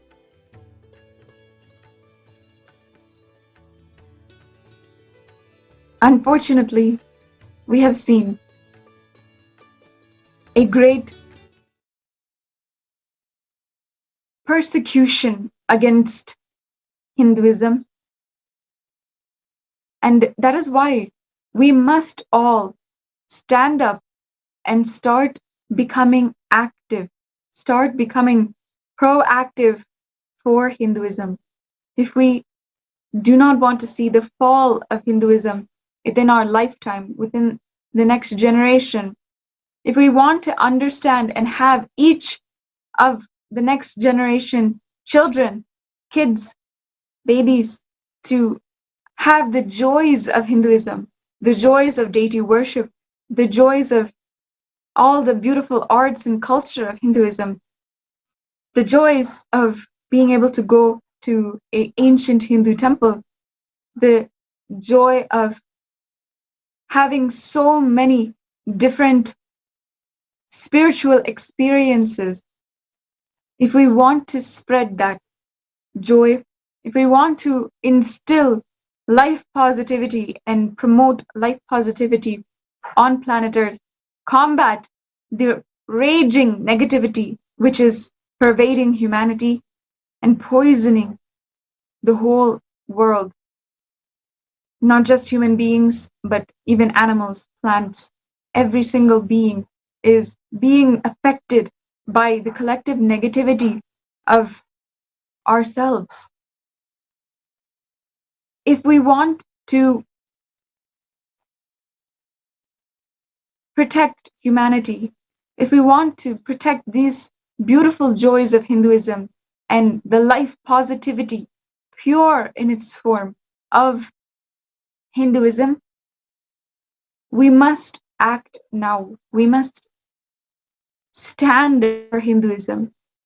It's not just about sharing a video. It's not just about marketing and social media sharing. It is really the time of the hour to become active, proactive about Hinduism, because this is the only hope left for humanity. There are 10 different ancient civilizations who are major ancient civilizations, including the ancient Greeks, Mesopotamians, ancient Egyptians. All of them were advanced civilizations, some of them even having roots in Hinduism. However, none of them could survive today. None of them have a lasting legacy until today. They have no population, nobody practicing. No one speaks Latin anymore. There are no Mayans anymore. The entire treasury of Mayan and Aztecan culture and heritage is sitting in museums and has lost its very purpose. Even Hinduism has ended up as artifacts in museums, not being worshipped in the temples. We have seen that Hinduism is, though mostly, majorly destroyed on planet Earth, it is the only hope left. And as Supreme Pontiff of Hinduism, what he is spearheading for the entire humanity, what he is leading the world, is literally the coming and becoming of the new age, the new world order. Darkness, an entire world in panic and terror. He is leading so many people into the light. He's leading so many people into a super conscious breakthrough. It is phenomenal to see this transformation happen. But at the same time, the genocide against Hindus is still ongoing. Just 15 days back, we witnessed the extreme violence against Hindus during the Palghar mob lynching, where 3 Hindus, 2 of them being sadhus, sannyasis, and one being a devoted assistant, had been killed by a brutal mob, the most violent death. And it was filmed for the whole world to see, the atrocities against Hinduism. This Palghar mob lynching awakened the world, at least some of it, to the fact that Hindus are under attack. Hindu sadhus are seriously being attacked, are seriously vulnerable to entire annihilation. It may be another generation, but we are even at risk of the great lineage of sannyasis, sadhus, to be entirely wiped out from planet Earth. Sannyasis are continuously targeted in a huge ploy to attack and destroy Hinduism, knowing that sadhus and sannyasis are a hub of Sanatana Hindu Dharma, are pivotal in its survival over 5,000 years. Because of sannyasis who stood strong for Hinduism, Hinduism has lasted for this long and lived until today. So all of the anti-Hindu forces, all of these negative forces out there have consciously targeted Hindu sannyasis in order to wipe them out and then ultimately destroy Hinduism. His Divine Holiness has himself undergone so much of persecution, violence against him. The fact of the matter is that we don't see it. We may not even understand what he has been through. That is his ultimate sacrifice. That is the ultimate tyaga. That in order for us not to see, in order for us never to be shaken by the negativity done to him, by the attacks against him, he continues to address all of us publicly every day, as Supreme Pontiff of Hinduism. He continues to enrich for all of us. He continues to reveal the divine revelations of Sanatana Hindu Dharma. He never gives up. He always continues to address us all. Come back, give us darshan, give us the gifts from Sri Kailasa. That is his ultimate gift and ultimate sacrifice. The ultimate sacrifice is that we ourselves do not know the amount he has gone through. And he has even shielded us from that knowledge until now. We do not know. That is why we may not become active. If we knew what was at stake, what is at risk, then immediately we would have no choice. We would need to stand up. That is why every day we bring to all of the Hindus who are watching and share the message to all the 2 billion Hindus on planet Earth that there is a Hindu Holocaust and we must stand and stop it. We must end this Hindu Holocaust. The revival of Sri Kailasa is the end, at least the beginning of the end of this entire Holocaust, a 5,000-year-old persecution.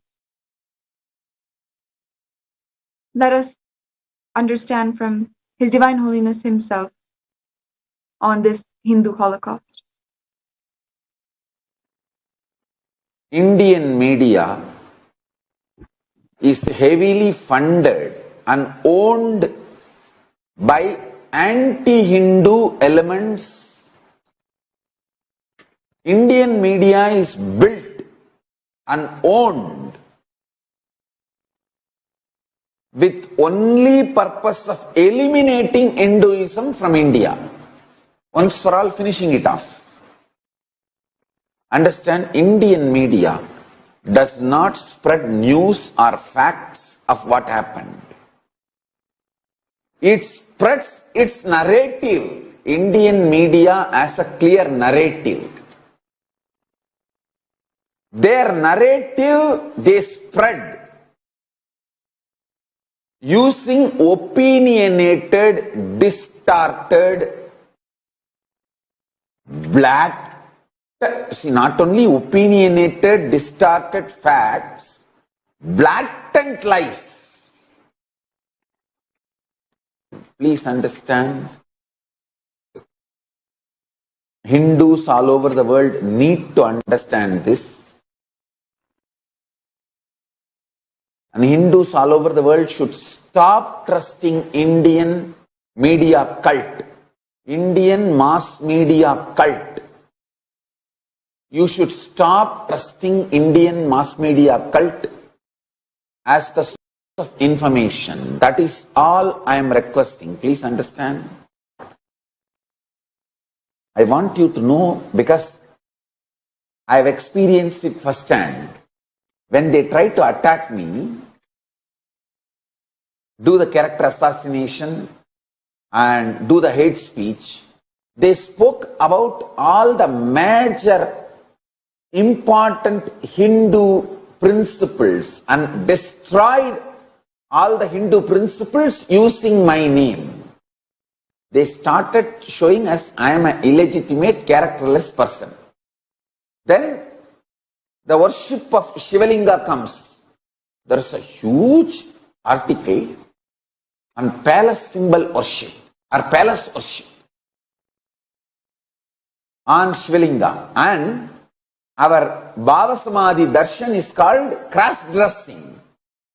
Not just one line, two line, full page articles, narratives, where our Vaidyasarovar Anandalingam is described as palace symbol, palace worship and male organ worship, and Devi Bhava Samadhi Darshan. Understand, Bhava Samadhi Darshan is Hindu tradition, and unfortunately even the neo-Hindus, this last two generation Hindus, forgot Bhava Samadhi Darshan is part of Hinduism.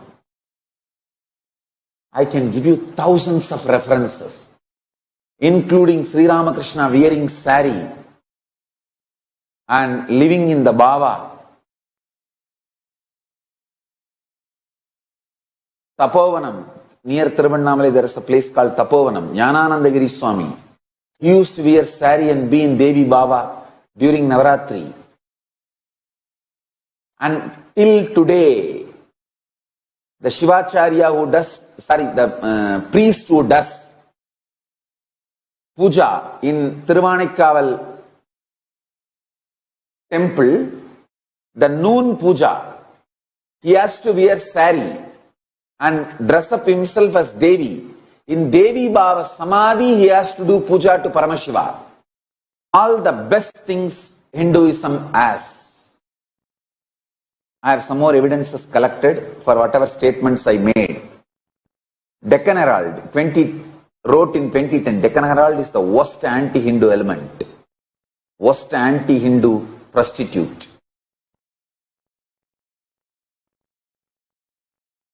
They write that Nithyananda was a transvestite, cross-dresser. Devi Bhava Darshan is portrayed as the cross-dressing, the level of abuse. And the same Deccan Herald writes, these criminals. But in India you cannot file for defamation and get justice and all. Impossible. They write palace worship, the Shivalinga, Shiva Puja is presented as palace worship. God. And this mass media cult in India is trying to say Hinduism is a cult. That's the worst thing. The Deccan Herald mass media cult, the prostitute, worst corrupt prostitute. He says, they write, I'll project that article. Young men and women found in him and his cult, which is strange and often frightening mix of Vedic and Tantric with an attractive and appealing focus on palace worship. Oh God! The Shivalinga we installed and worship in Vaidyasarovar is called palace worship. They don't even understand. Shivalinga is the palace worship, they call it. The Shivalinga is actually the Jyoti Stamba, Paramashiva manifested as a light shaft. That is what we are worshipping. But they mistranslate. See, the Linga is translated as phallus by Max Mullerian's abusers. So these guys follow the same Max Mullerian definition and call it as phallus worship. Worst criminals. This mass media cult in India, see, first they started making me illegitimate. Next is they are making whole Hinduism illegitimate. Hindus, wake up. It is not attack on me, it is attack on Hinduism. This anti-Hindu think tank, first they will usually create some false evidence to show that leader or a sadhu is an antisocial element. How they did it on me? First, March 2nd, they will release a video. They released a video showing I am a rapist. And then March 4th, they file a false FIR, false case, saying I am a rapist and pervert. Funny thing, they release a morph video on me and then they say I hurt the Hindu sentiments. They filed a case on me for hurting the Hindu sentiments. Brutally my ashrams were burnt and attacked and destroyed. Fortunately, some of my sannyasis gave their life and saved me. My quarters where I was staying, that hut, the traditional thatch roof, they pushed me, the terrorist gang pushed me inside that hut, putting the fire for the hut, knowing that I cannot get out. They locked the door from outside. This whole thing is being shown in live in national televisions. And police standing not to protect me, to take care none of my disciples come and put the fire off or save me.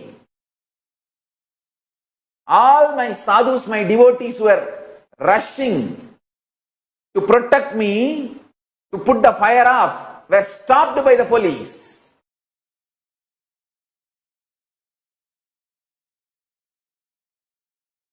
Live relay is happening.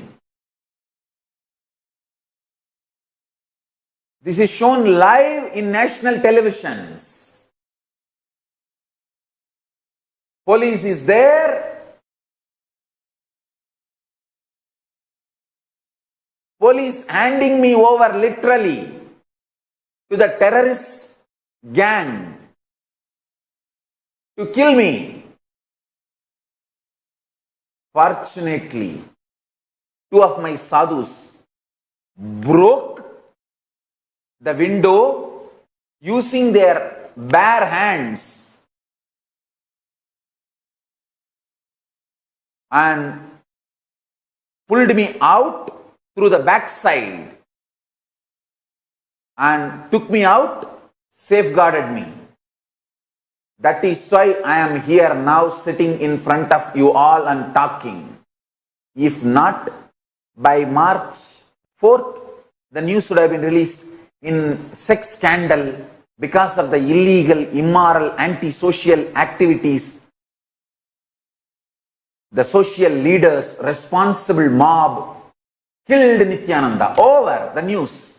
And not a single one would have been convicted or punished.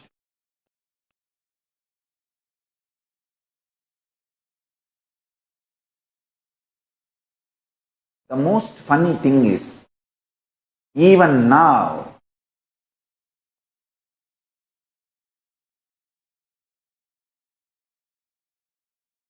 majority of the Hindus don't believe there's a war going on them. That is the most funny thing. They are brainwashed so thoroughly by the anti-Hindu media, the mass media cult and entertainment industry cult. Cinema cult of India, cinema cult of India, entertainment industry cult of India, print media cult of India, social media cult of India, mass media cult of India has brainwashed Hindus. Still, the majority of Hindus don't realize there's a war going on them. One by one, their leaders are eliminated. Their sadhus are killed. The next generation is not coming up to live the sannyas life or think for Hinduism. And even people who have taken up the Hindu sannyas life are thinking for Hinduism, the Hindu leaders, they are silenced. Politely, they just slow down, melt down, just collapse and live in one corner and die.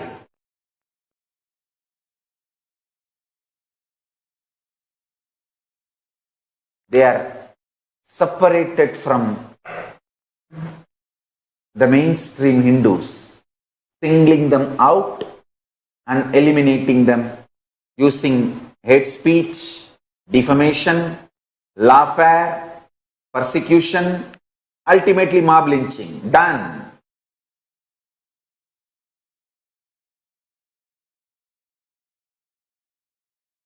Police uses mob lynching to eliminate Hindu sadhus and Hindu leaders.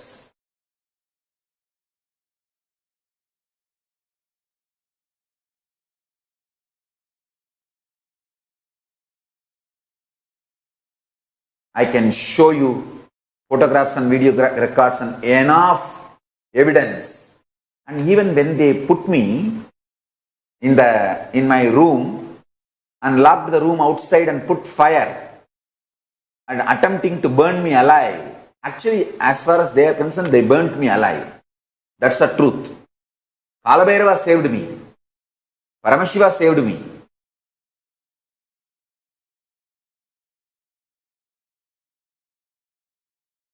When they literally murdered me, they were trying to show as if it is some angry villagers try to burn the ashram. No, it is an organized, planned terrorist mob. Came with petrol bombs and everything needed to burn the ashram and kill me. Ordinary villages, local villages will not have access to all these explosives and other materials which was used in attacking an attempt to kill me. Whatever items used is not available for common man or the local villagers. It was a planned conspiracy. Because every face in that terrorist gang, not a single person is a local face. We have video records. They were brought from somewhere, very organized way in vehicle, with all the weapons and everything needed, explosives and everything, to kill me.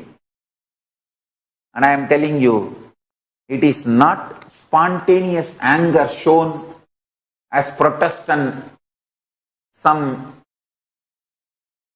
attack, innocent, spontaneous attack. No, it's a planned terrorist attack.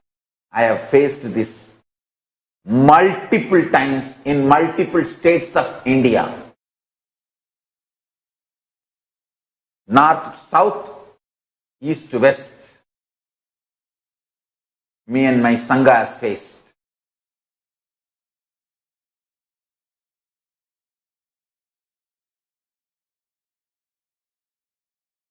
How they kill Hindu sadhus and distort the whole story. Because media is in their hands. They are going to tell the story, narrative now.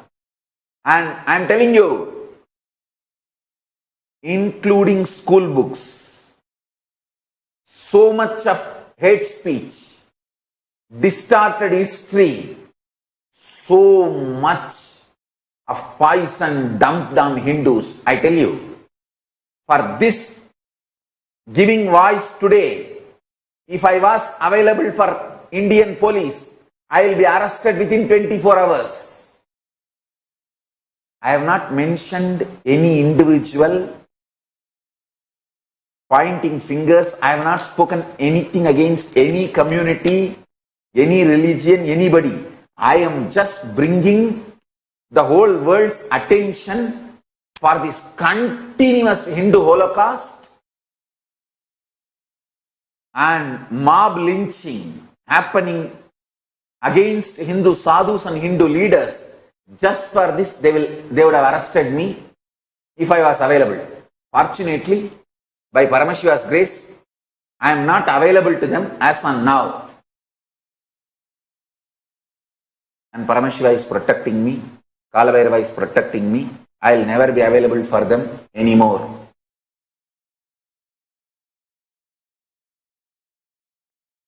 If I was available to them just for this speech, just for this, they would have arrested me. If possible, they would have handed over me to a mob and the mob would have killed me. Arey, they have done this so many times. Fortunately, I am not dead. Police has handed over me to mob. We have enough evidence.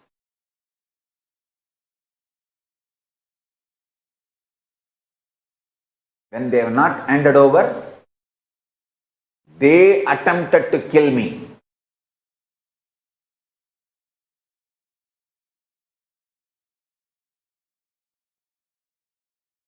I have enough evidence.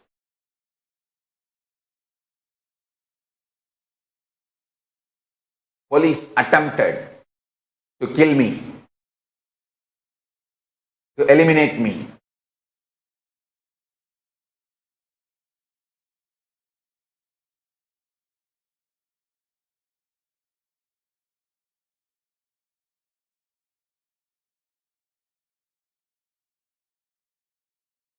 Himself. Until now, Swamiji has not even spoken a word about this. He has not told what he has gone through, how many poison attempts, how many lethal weapons they have used against him, how many attempts to drain him of his blood, literally, how many attempts where they assaulted him. Swamiji has never opened his mouth in public satsang like this. For two reasons. One, because it is his ultimate sacrifice to continue to only contribute to the whole world. if he had entered into the war that these anti-Hindu elements were trying to catch him in, if he had entered into it and started fighting back vigorously, started telling the whole world, and started at that time, he would have gotten into persecution, he would have gotten into legal cases that would have lasted at least 20 to 40 years. Cases like this do not end fast. And His Divine Holiness himself said that they would have been going on until he was 60 years old. And the amount that he has contributed to the world, he would have never done. This is, in a way, his ultimate sacrifice, his most delicate maneuver in order to bring to us all of the gifts of Sri Kailasa, of Paramashiva. Second, if Swamiji had said anything about what had been done to him here today to give us what he has given, if Swamiji had opened his mouth about what the crimes that were done against him, so much more repercussions would have happened that may have landed in even more severe consequences. For that sake, he could not even speak.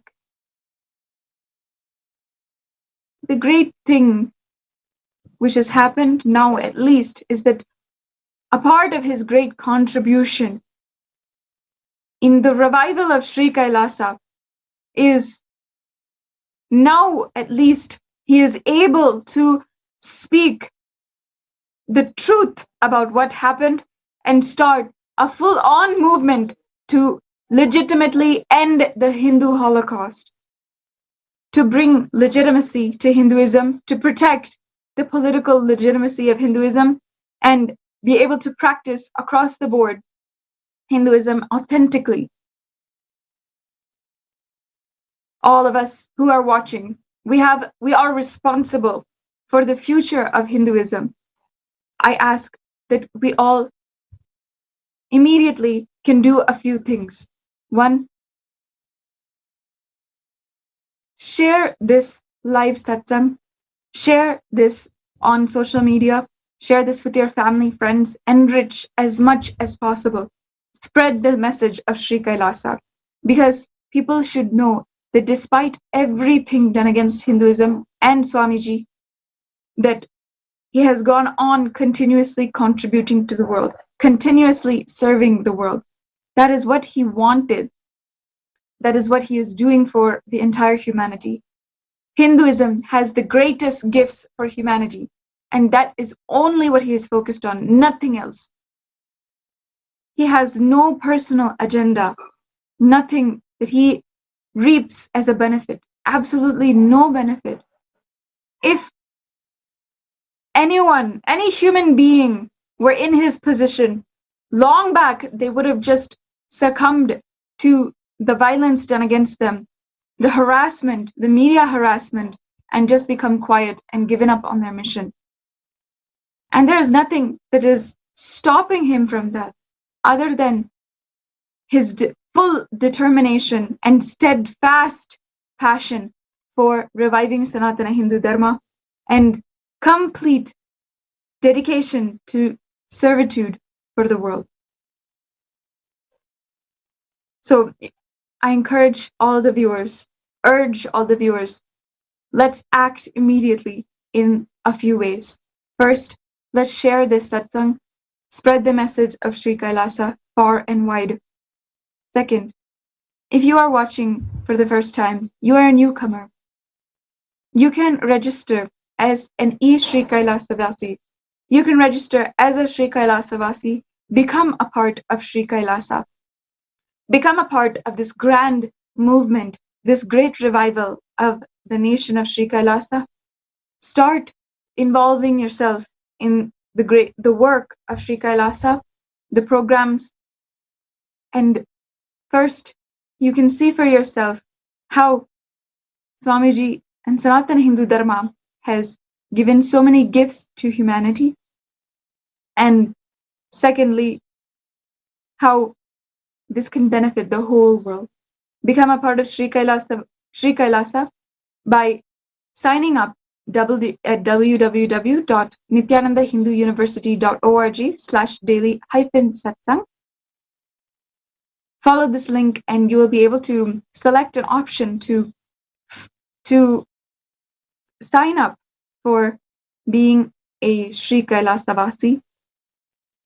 The first thing which we can do, no matter where we are, is build a humongous digital nation. Spread this message across the internet, the largest country in the world. So finally, let's also spread this message from Sri Kailasa about stopping the Hindu Holocaust. Hinduism is the only hope for humanity to break through the current crisis and even the upcoming crises which are going to happen on planet Earth. Sanatana Hindu Dharma, because of its unending, strong roots, it has been the only living ancient civilization today. There are actually 10 ancient civilizations which are recognized as some of the oldest, ancient, advanced civilizations that lived at least 1,000 years ago. And they lived as the primary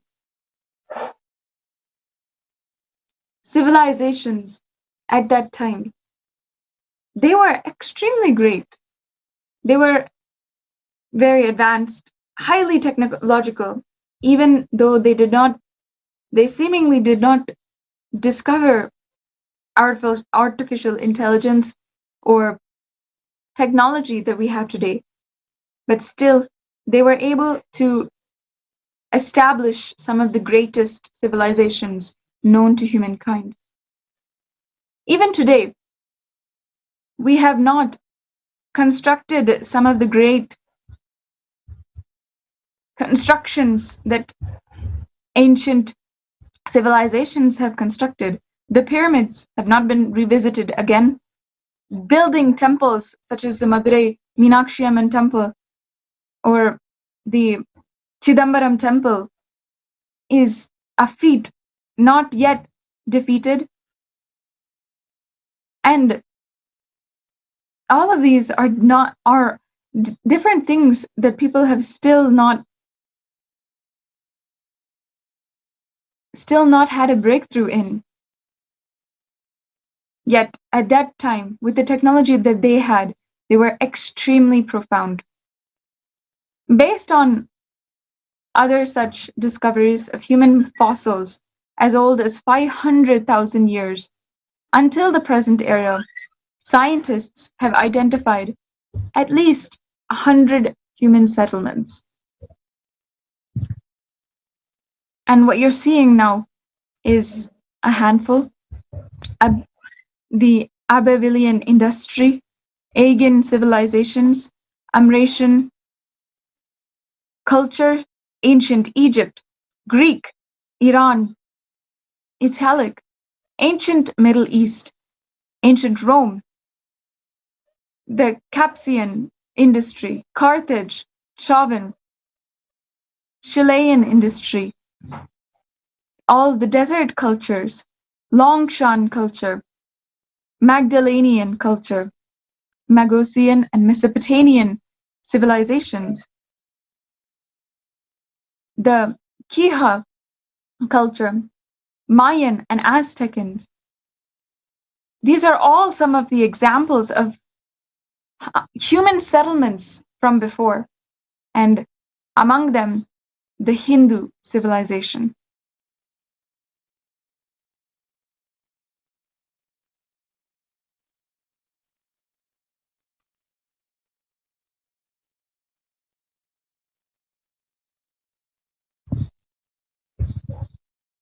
as we discussed, based on the discoveries of various human fossils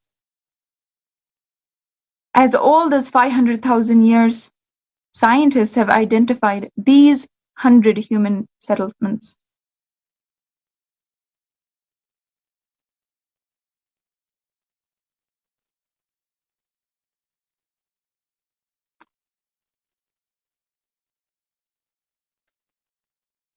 Of these 100 human civilizations, the only living one today is the Hindu civilization.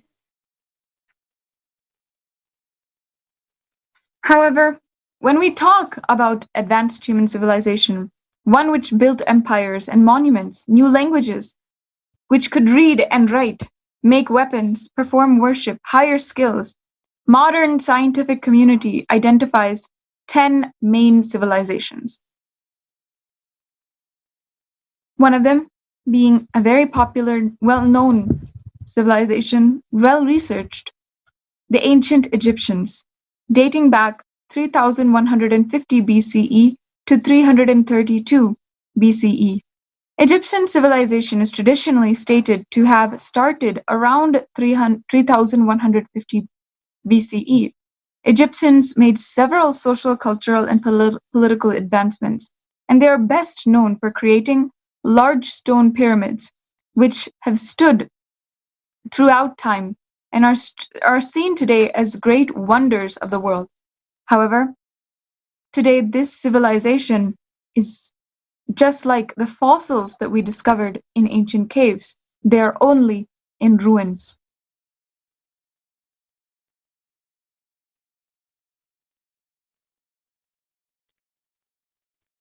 The Mesopotamian civilization was dated back in 6500 BCE and was until recently maybe one of the first known human civilizations according to archaeologists.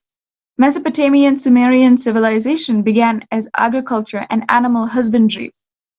They are seen as one of the first urban civilizations in the world. It is said that Sumerians were one of the first to develop trade and industries such as weaving, leatherwork, metalwork, masonry, and pottery. Except this civilization today is also dead.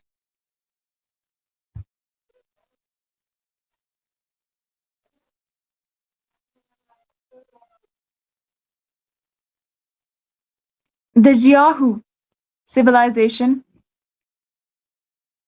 from 7000 BCE to 5700 BCE was a settlement located in the central plain of ancient China, and the people who lived there developed some of the earliest aspects of Chinese culture. The Jiahu are also known for producing the world's oldest wine, playable music, including flute, and perhaps the earliest records of Chinese writing. However, this civilization is also dead.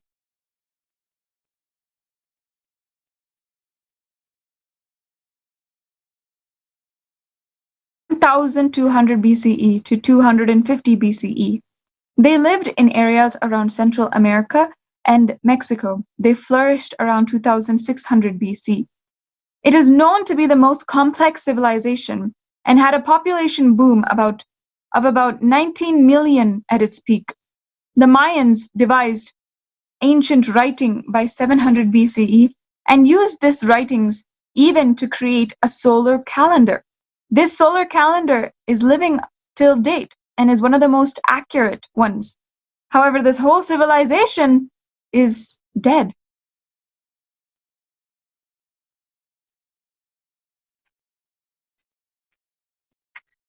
The Greek and Roman civilization from 2700 BCE to 465 BCE is one of the mother civilizations of the entire European Western world.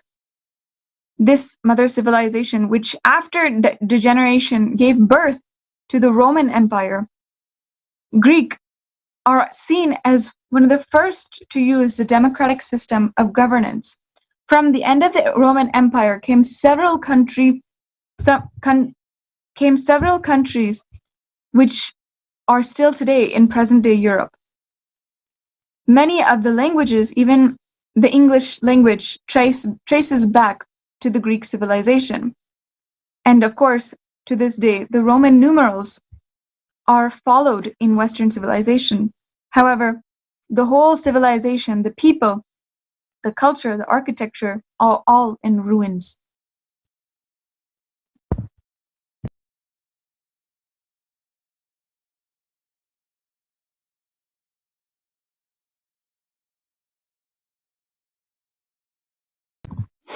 Out of these 100 Stone Age era civilizations, and out of the top 10 ancient advanced civilizations, the only human civilization which is still alive is the Hindu civilization.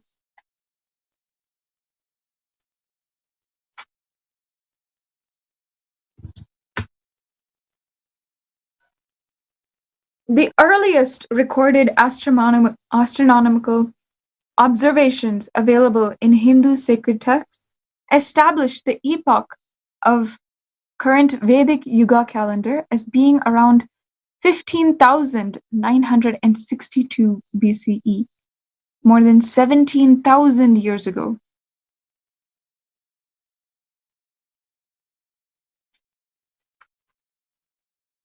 As we see it, the timeline of the Hindu history from 4,500 to 4,000 BCE was the Adi Yuga, the era of Manu.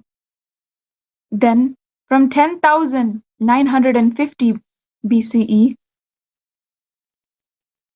was when the river Devi Saraswati submerged in the Thar desert. 9,400 to 9,300 BCE, the submergence of the city Dwaravati. On 3rd February 5674 BCE, with this exact date, we know that this was the birth date of Bhagavan Sri Rama, the great incarnation of Mahavishnu. Then, 2,000 years later, in 3162 BCE, the epoch of the Mahabharata war.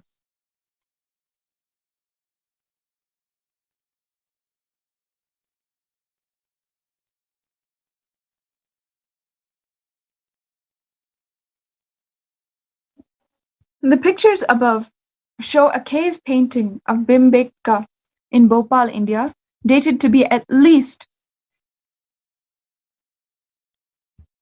thousands of years old, showing human figures dancing, singing, riding horses, and carrying a trishul even.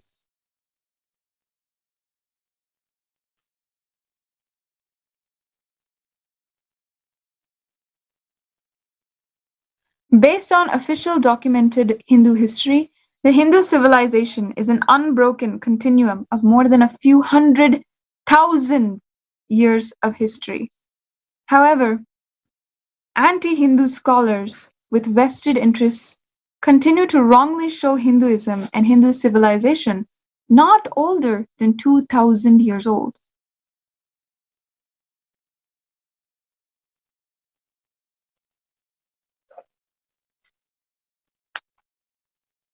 From 3000 BCE, there were 56 kingdoms with over 60 million kilometers wide.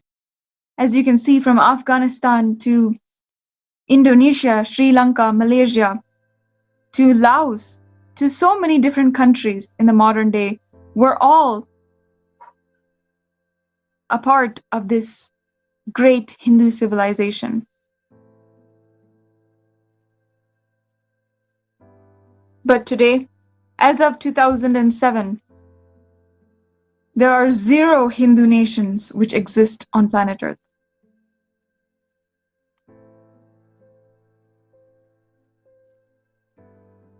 Although we believe that Hinduism is still alive and that we may be proud to call ourselves the oldest civilization with the most ancient knowledge system of enlightenment, the situation of Hinduism is dire and close to extinction like any other of these older civilizations which were mentioned earlier.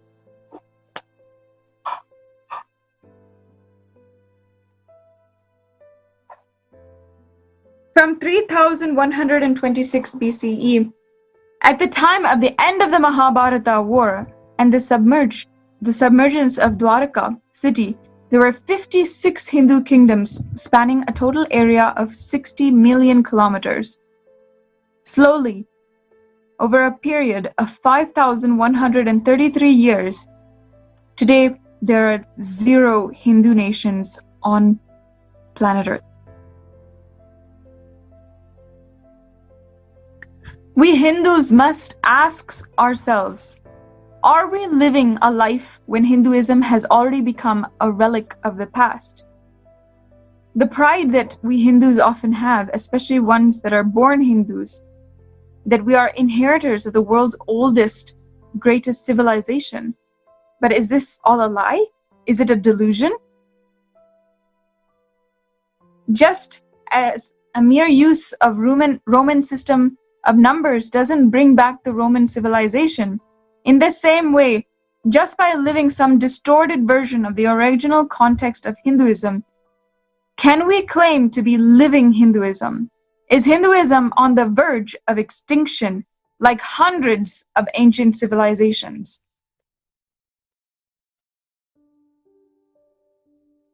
Out of these 100 Stone Age era civilizations and out of the top 10 ancient civilizations, only human civilization that is still claiming to be alive is the Hindu civilization.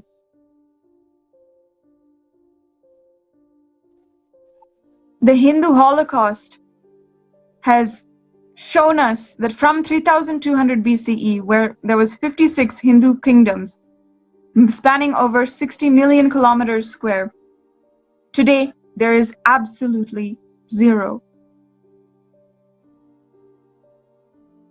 This is what the physical representation of the Holocaust, where every religion on planet Earth still has a political protection, Hindus do not.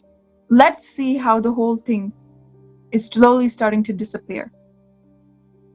In Afghanistan, we know what was the kingdom of Gandhara. In 3162 BCE, Gandhari, the queen from Gandhara, plays a major role in the war of Mahabharata. Gandhara was the Mahajanapada, the great republic. 285 BCE, a little bit less than 3,000 years later, several Hindu nations existed still here as the late onset of the Mauryan Empire. Hindu population in Afghanistan today, however, is 0.03%.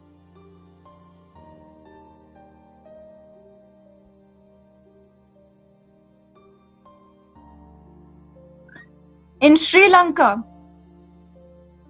this was mentioned in the famous Puranic epic Sri Lanka 5,650 years ago, where Bhagavan Rama makes a bridge to Lanka to rescue his consort Sita. In 271 BCE, Lanka became a part of the Mauryan Empire. In 1041 CE, Lanka became a part of the Chola Empire. Sri Lanka was one of the greatest Hindu kingdoms for centuries. However, today, in 1915, 25% of Sri Lanka is Hindu, and today that has been cut in half at 12.6%.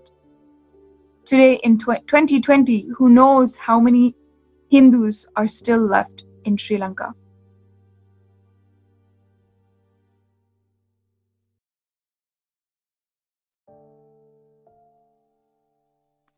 In Indonesia, the first ever records of Hindu civilization date at least to 300 AD. Sri Vijaya was a major Hindu kingdom in 1000 AD. From 1571 AD, due to Dutch, English, Portuguese, and invasions, these Hindu kingdoms collapsed.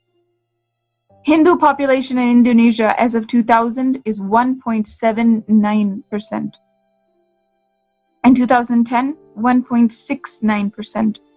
What was once a great Hindu kingdom is today a mere fraction of the entire population. The Hindu population in Bali as of 2000 is 88.05%.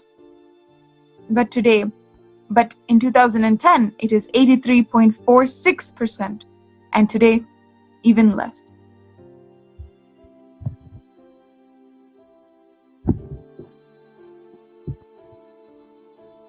In Malaysia, the first records of Hindu civilization is at least 1,700 years ago.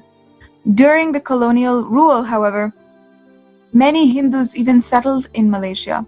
After independence, Malaysia became an Islamic nation.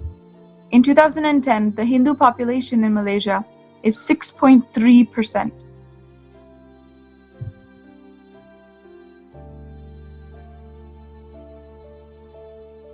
Now, Nepal. Nepal Hindus are one of the oldest unbroken civilizations in the world. Although recorded in Puranic history of Nepal dates to more than 10,000 years ago, but the most recent modern account is of Kosala kingdom of 1070 BC. The Kosala kingdom is mentioned in the Mahabharata and Ramayana. Still, it makes Nepalese Hinduism at least a 3,300-year-old civilization, which is even more than ancient Greek and or Egyptian civilizations. Hindu population in Nepal as of 1971 is 89%, and 2011 it was 81%. And over just the last 9 years, so much of anti-Hindu campaign has happened in Nepal.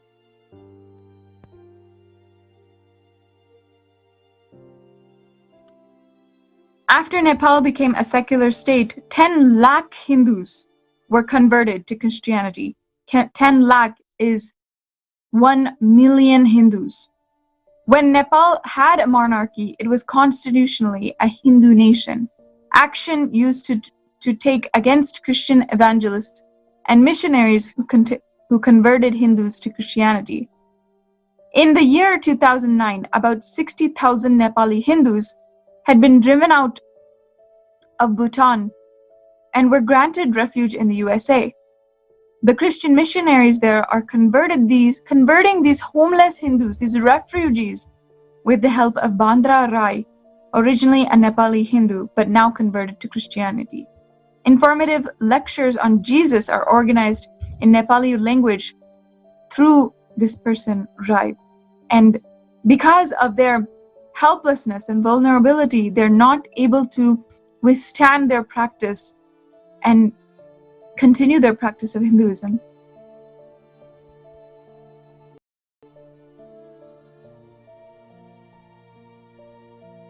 We have record of several Vedagamic civilizations. Pakistan city of Lahore was first founded by Lava from the era of Sri Rama. A few 10,000 years ago. The Hindu population in Pakistan in 1951 was 12.9%. In 1998, it was 1.6%. In 2018, who knows?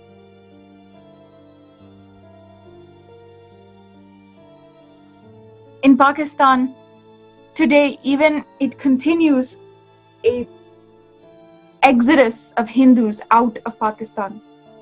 In 1948, after the partition of India, about 200,000 to 1 million Hindus died in violence due to partition, and they were forced to convert to Islam, especially Hindu women. From at least 25 girls are abducted every month and forcibly converted to Islam. 95% of all the Hindu temples in Pakistan have been converted since 1990. In 2013, 1,000 Hindu families fled to India. In 2014, 5,000 Hindus fled. In 2018, we still don't know.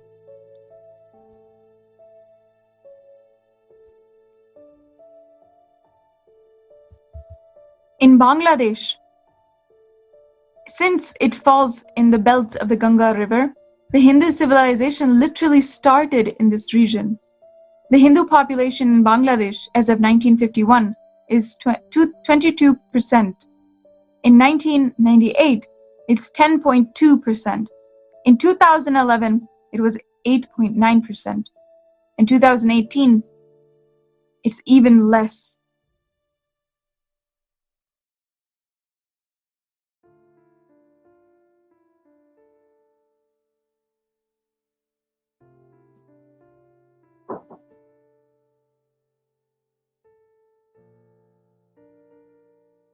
Bengal, under the British rule, had lost over 10 million Bengal because of the induced famine that was put in place by the British.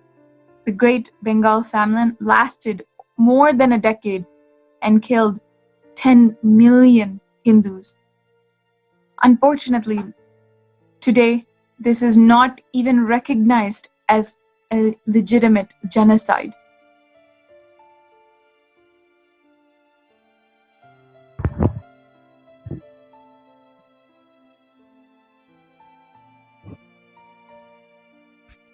In 1971, a Hindu genocide was at its peak in Bangladesh.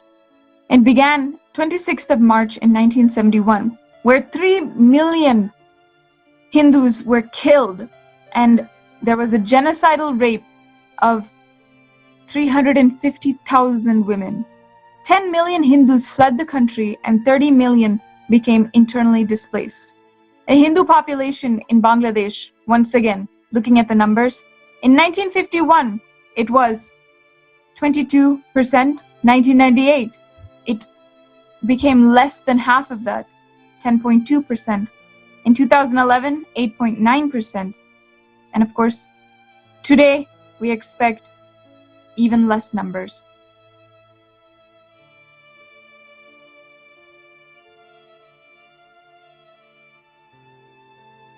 One of the greatest atrocities happened upon the separation, the partition, is a complete genocide of Hindus in Kashmir. An exodus of Kashmiri Hindus began in peak on the 20th of January in 1990. Before the exodus, there was 160,000 Hindus in Kashmir. After exodus, there was 4,000 Hindus in Kashmir.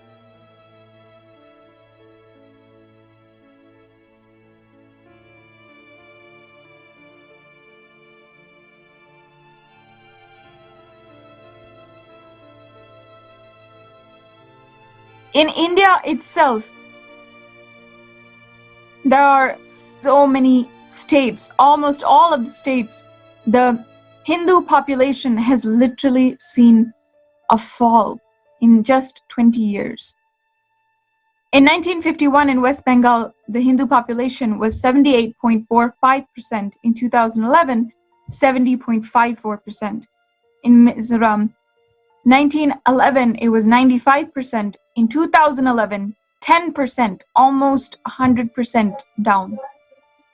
In Kerala, in 1901, 69% of the population was Hindu, but now of Hindus are still there. Then, in Nagaland, in 1911, there was more than 95% Hindus, but in 2011, less than 10% Hindus still exist. Today, the situation is that there's no country for Hindus anymore.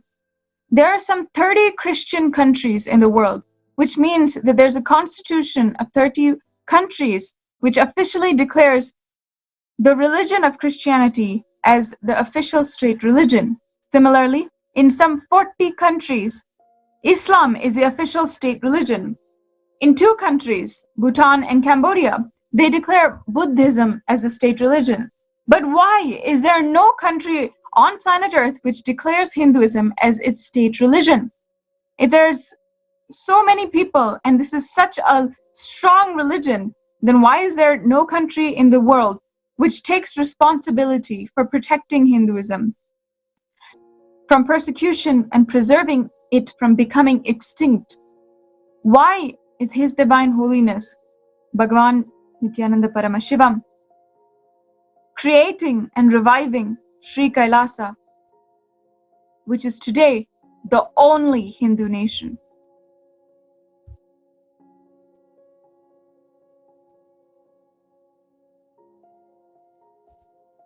And in fact, across other religions, there are so much of media, so much of articles that have been published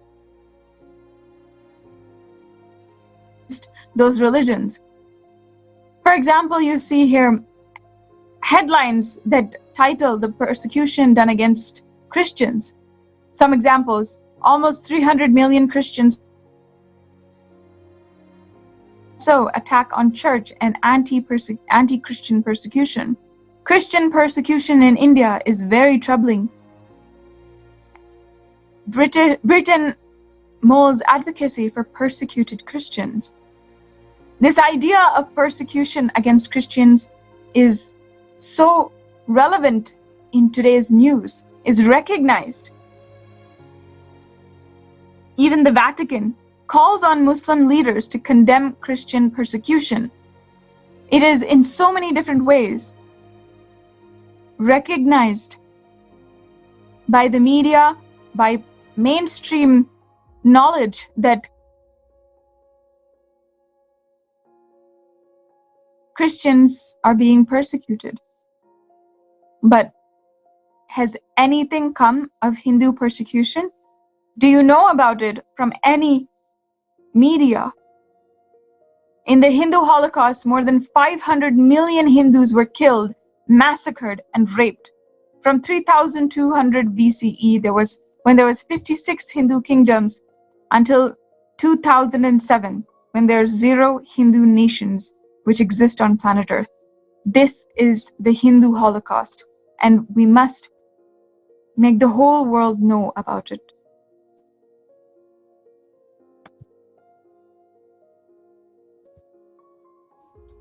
The Hindu Holocaust happened in few phases. These phases were essential to the ultimate destruction in its entirety of Hinduism and mental enslavement of an entire civilization of people. Almost 1 billion people who are entirely convinced opposite of Hinduism, who stopped practicing Hinduism. In the phase 1 of the Hindu Holocaust, from 500 CE to 1700 CE, various barbaric invasions destroyed the Hindu temple-based enlightenment ecosystems, many communities, many Hindu kingdoms irreversibly. However, many Hindu kingdoms survived. Therefore, Hindu gurukuls, the Hindu education system, and the Hindu lifestyle even survived.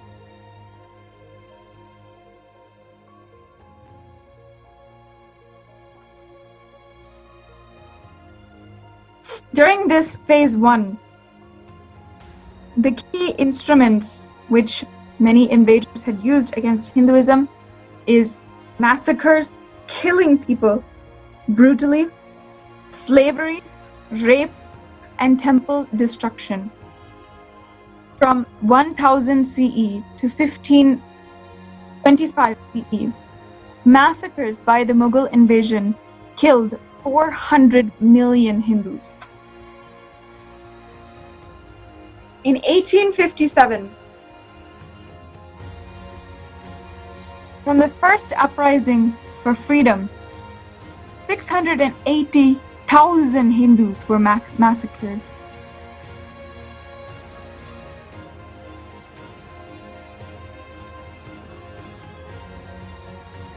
if you see,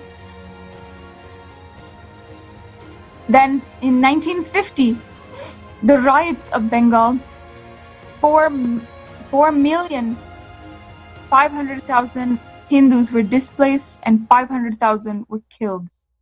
In 1947, upon the partition of India, 2 million Hindus were killed and 14 million displaced.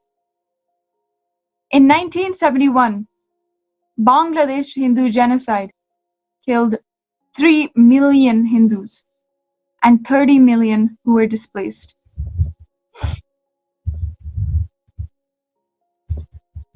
In 997, with the invasion of Mahmud of Ghazni, 2 million Hindus were enslaved. 1388, in the massacre by Timur, 750,000 Hindus were enslaved. 1556, 500,000 Hindus enslaved. 2,775,400 Hindus enslaved in 1830. By the East India Company,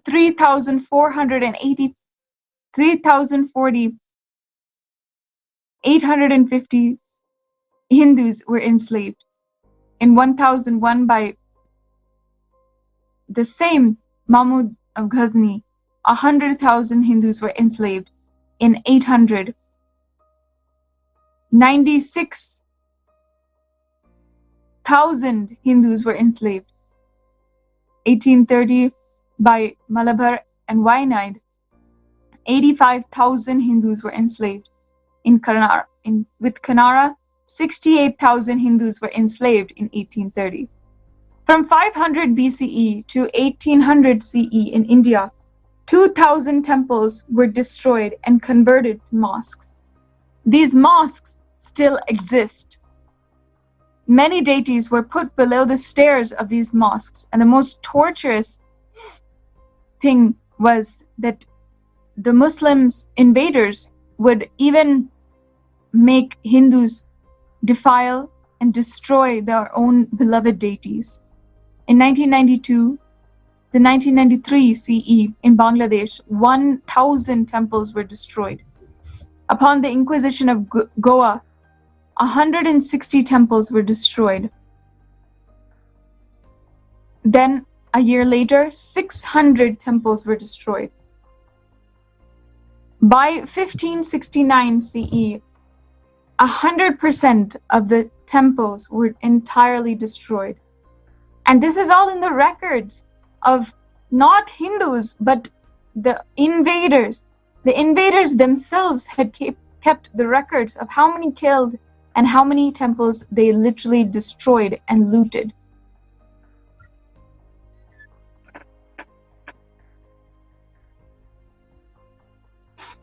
The success of phase 1 is due to the fact that Hindus, even during war, we practiced the right way.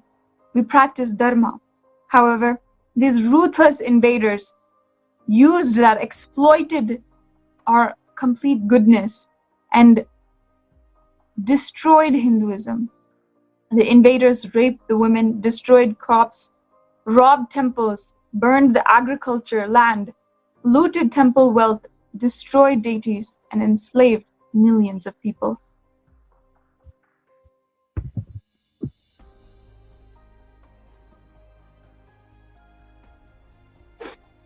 You can see some of the most brutal ways of killing here with you.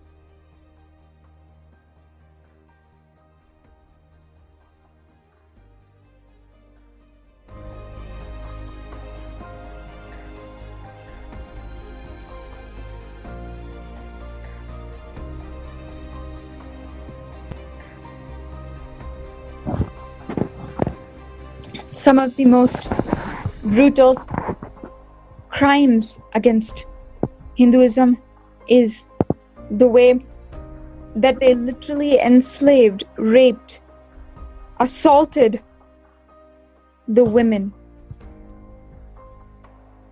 These are some of the paintings where they have depicted some of the excruciating tortures that invaders had imposed upon some of the women. The women were even made to wear garlands of the dead parts of their children. When facing defeat in war, the Indian royal women committed mass self-immolation by jumping into the huge pyre of fire. This was done in order to protect the purity of both the body and DNA, to avoid capture and sex enslavement and rape by any foreign invaders. These women knew that if they survived, if they lived, they would live in ultimate servitude, enslavement with the Muslim invaders. And in order to protect themselves, their DNA, their righteousness, they had committed this act of great sacrifice.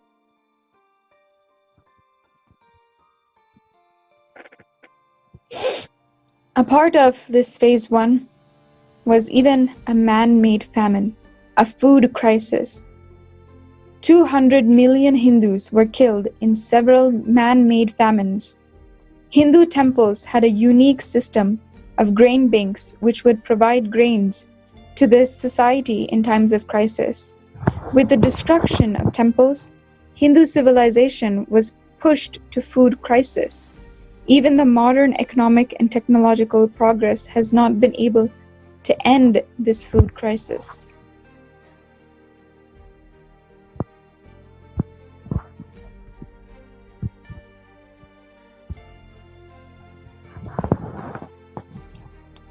India was one of the only countries to have university education even in the ancient times.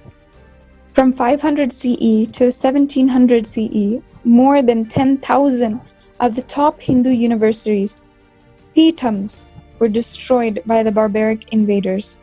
From 1700 CE up to the year 2006 CE, there were 0 Hindu universities in the world.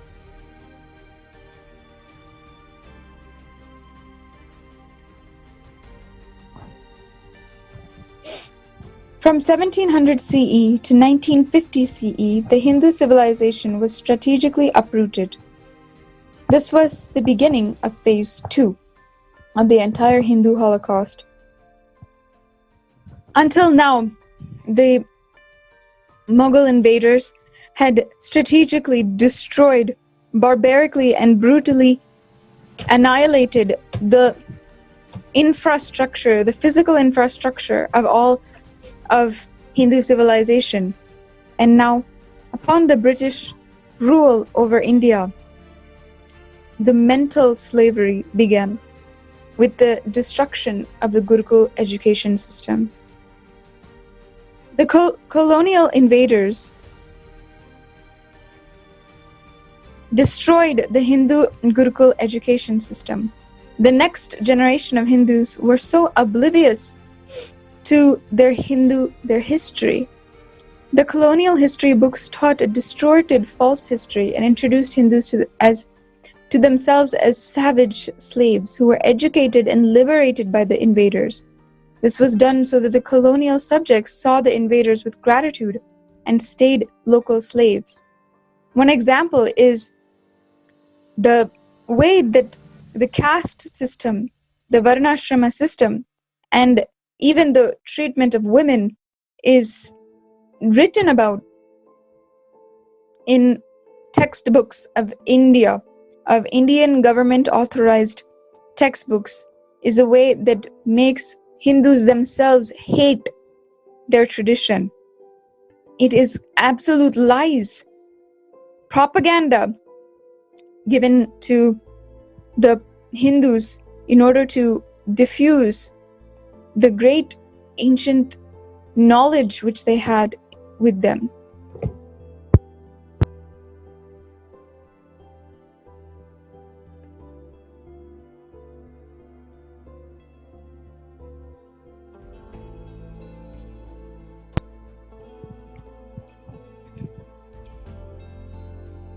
Across India, you're speaking the number of colleges in various districts in 1830.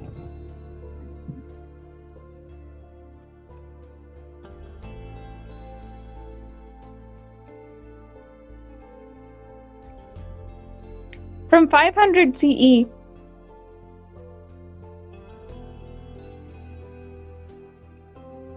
From 500 CE to 1900 CE, 10,000 pitams, Hindu universities, mutts, agrharams were destroyed. From 1800 to 1900 CE, 1 million gurukuls were destroyed. From 1950 CE to present day, the British created an entire false history, an anti-Hindu narrative to further hijack the education system and enslave an entire population.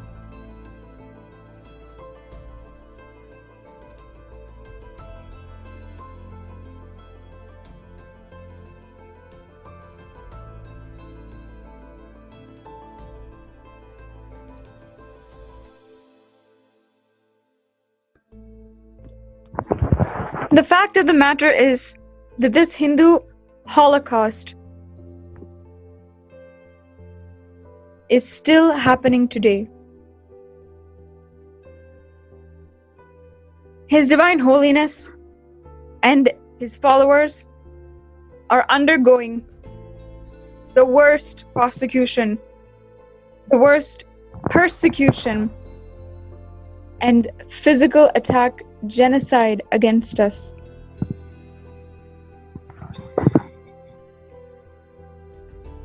Let us now watch a video where you can see the brutalities of the attacks against Swamiji, His Divine Holiness, the Supreme Pontiff of Hinduism, and his followers.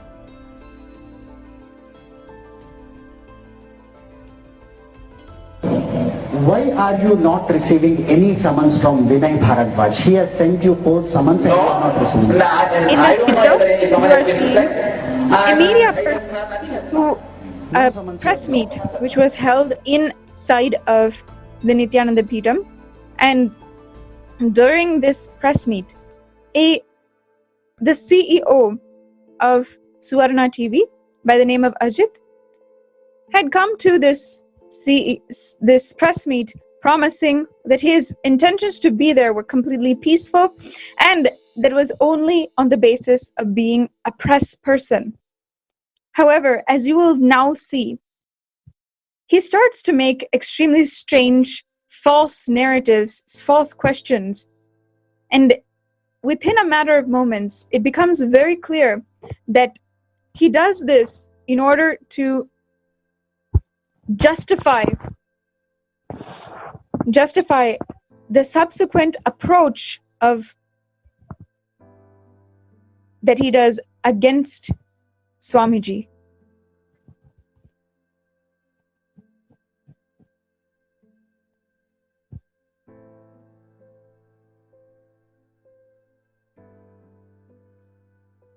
The chief editor of Suvarna TV had abruptly made and tried to serve a fake court summons. First of all, he is no one to serve a court summons. And secondly, whatever he claimed to be a court summons was not at all an actual court summons. He claimed that a child rapist, Vinay Bharadwaj, had filed a court summons for him, but this fake summons was actually used to justify the assassination attempts and crimes that were to follow.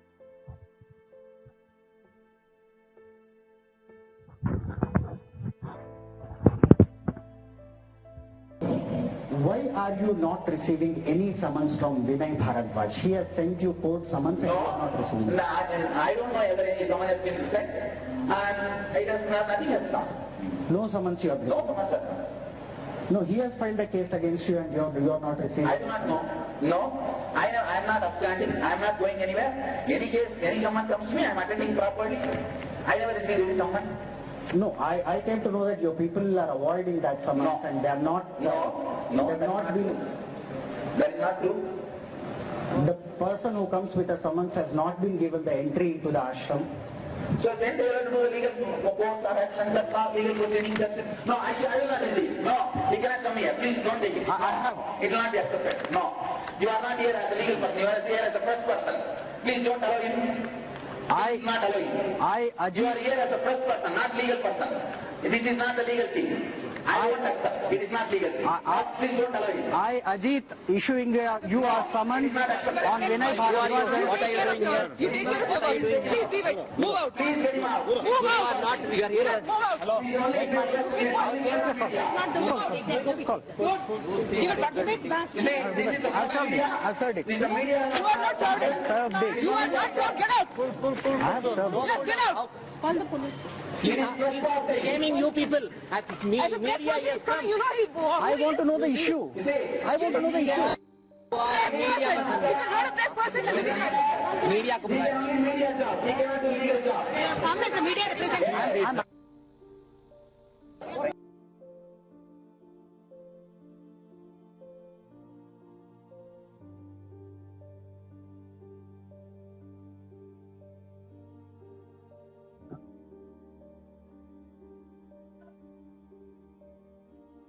So, as we have seen, it is shocking, truly agonizing to see the persecution done against Hinduism and now in most intensity against His Divine Holiness.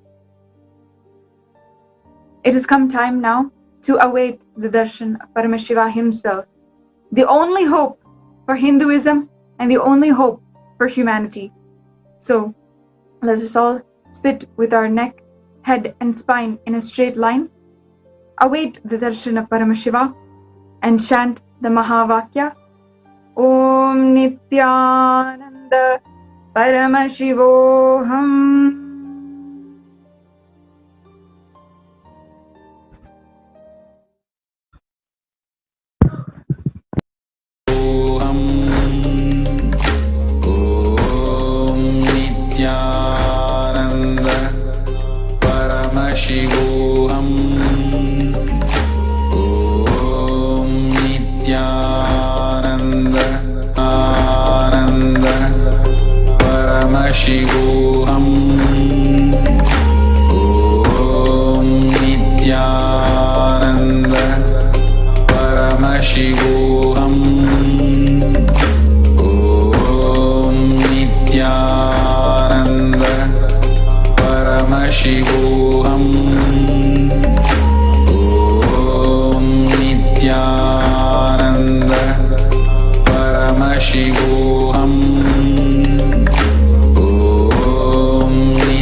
Paramashivoham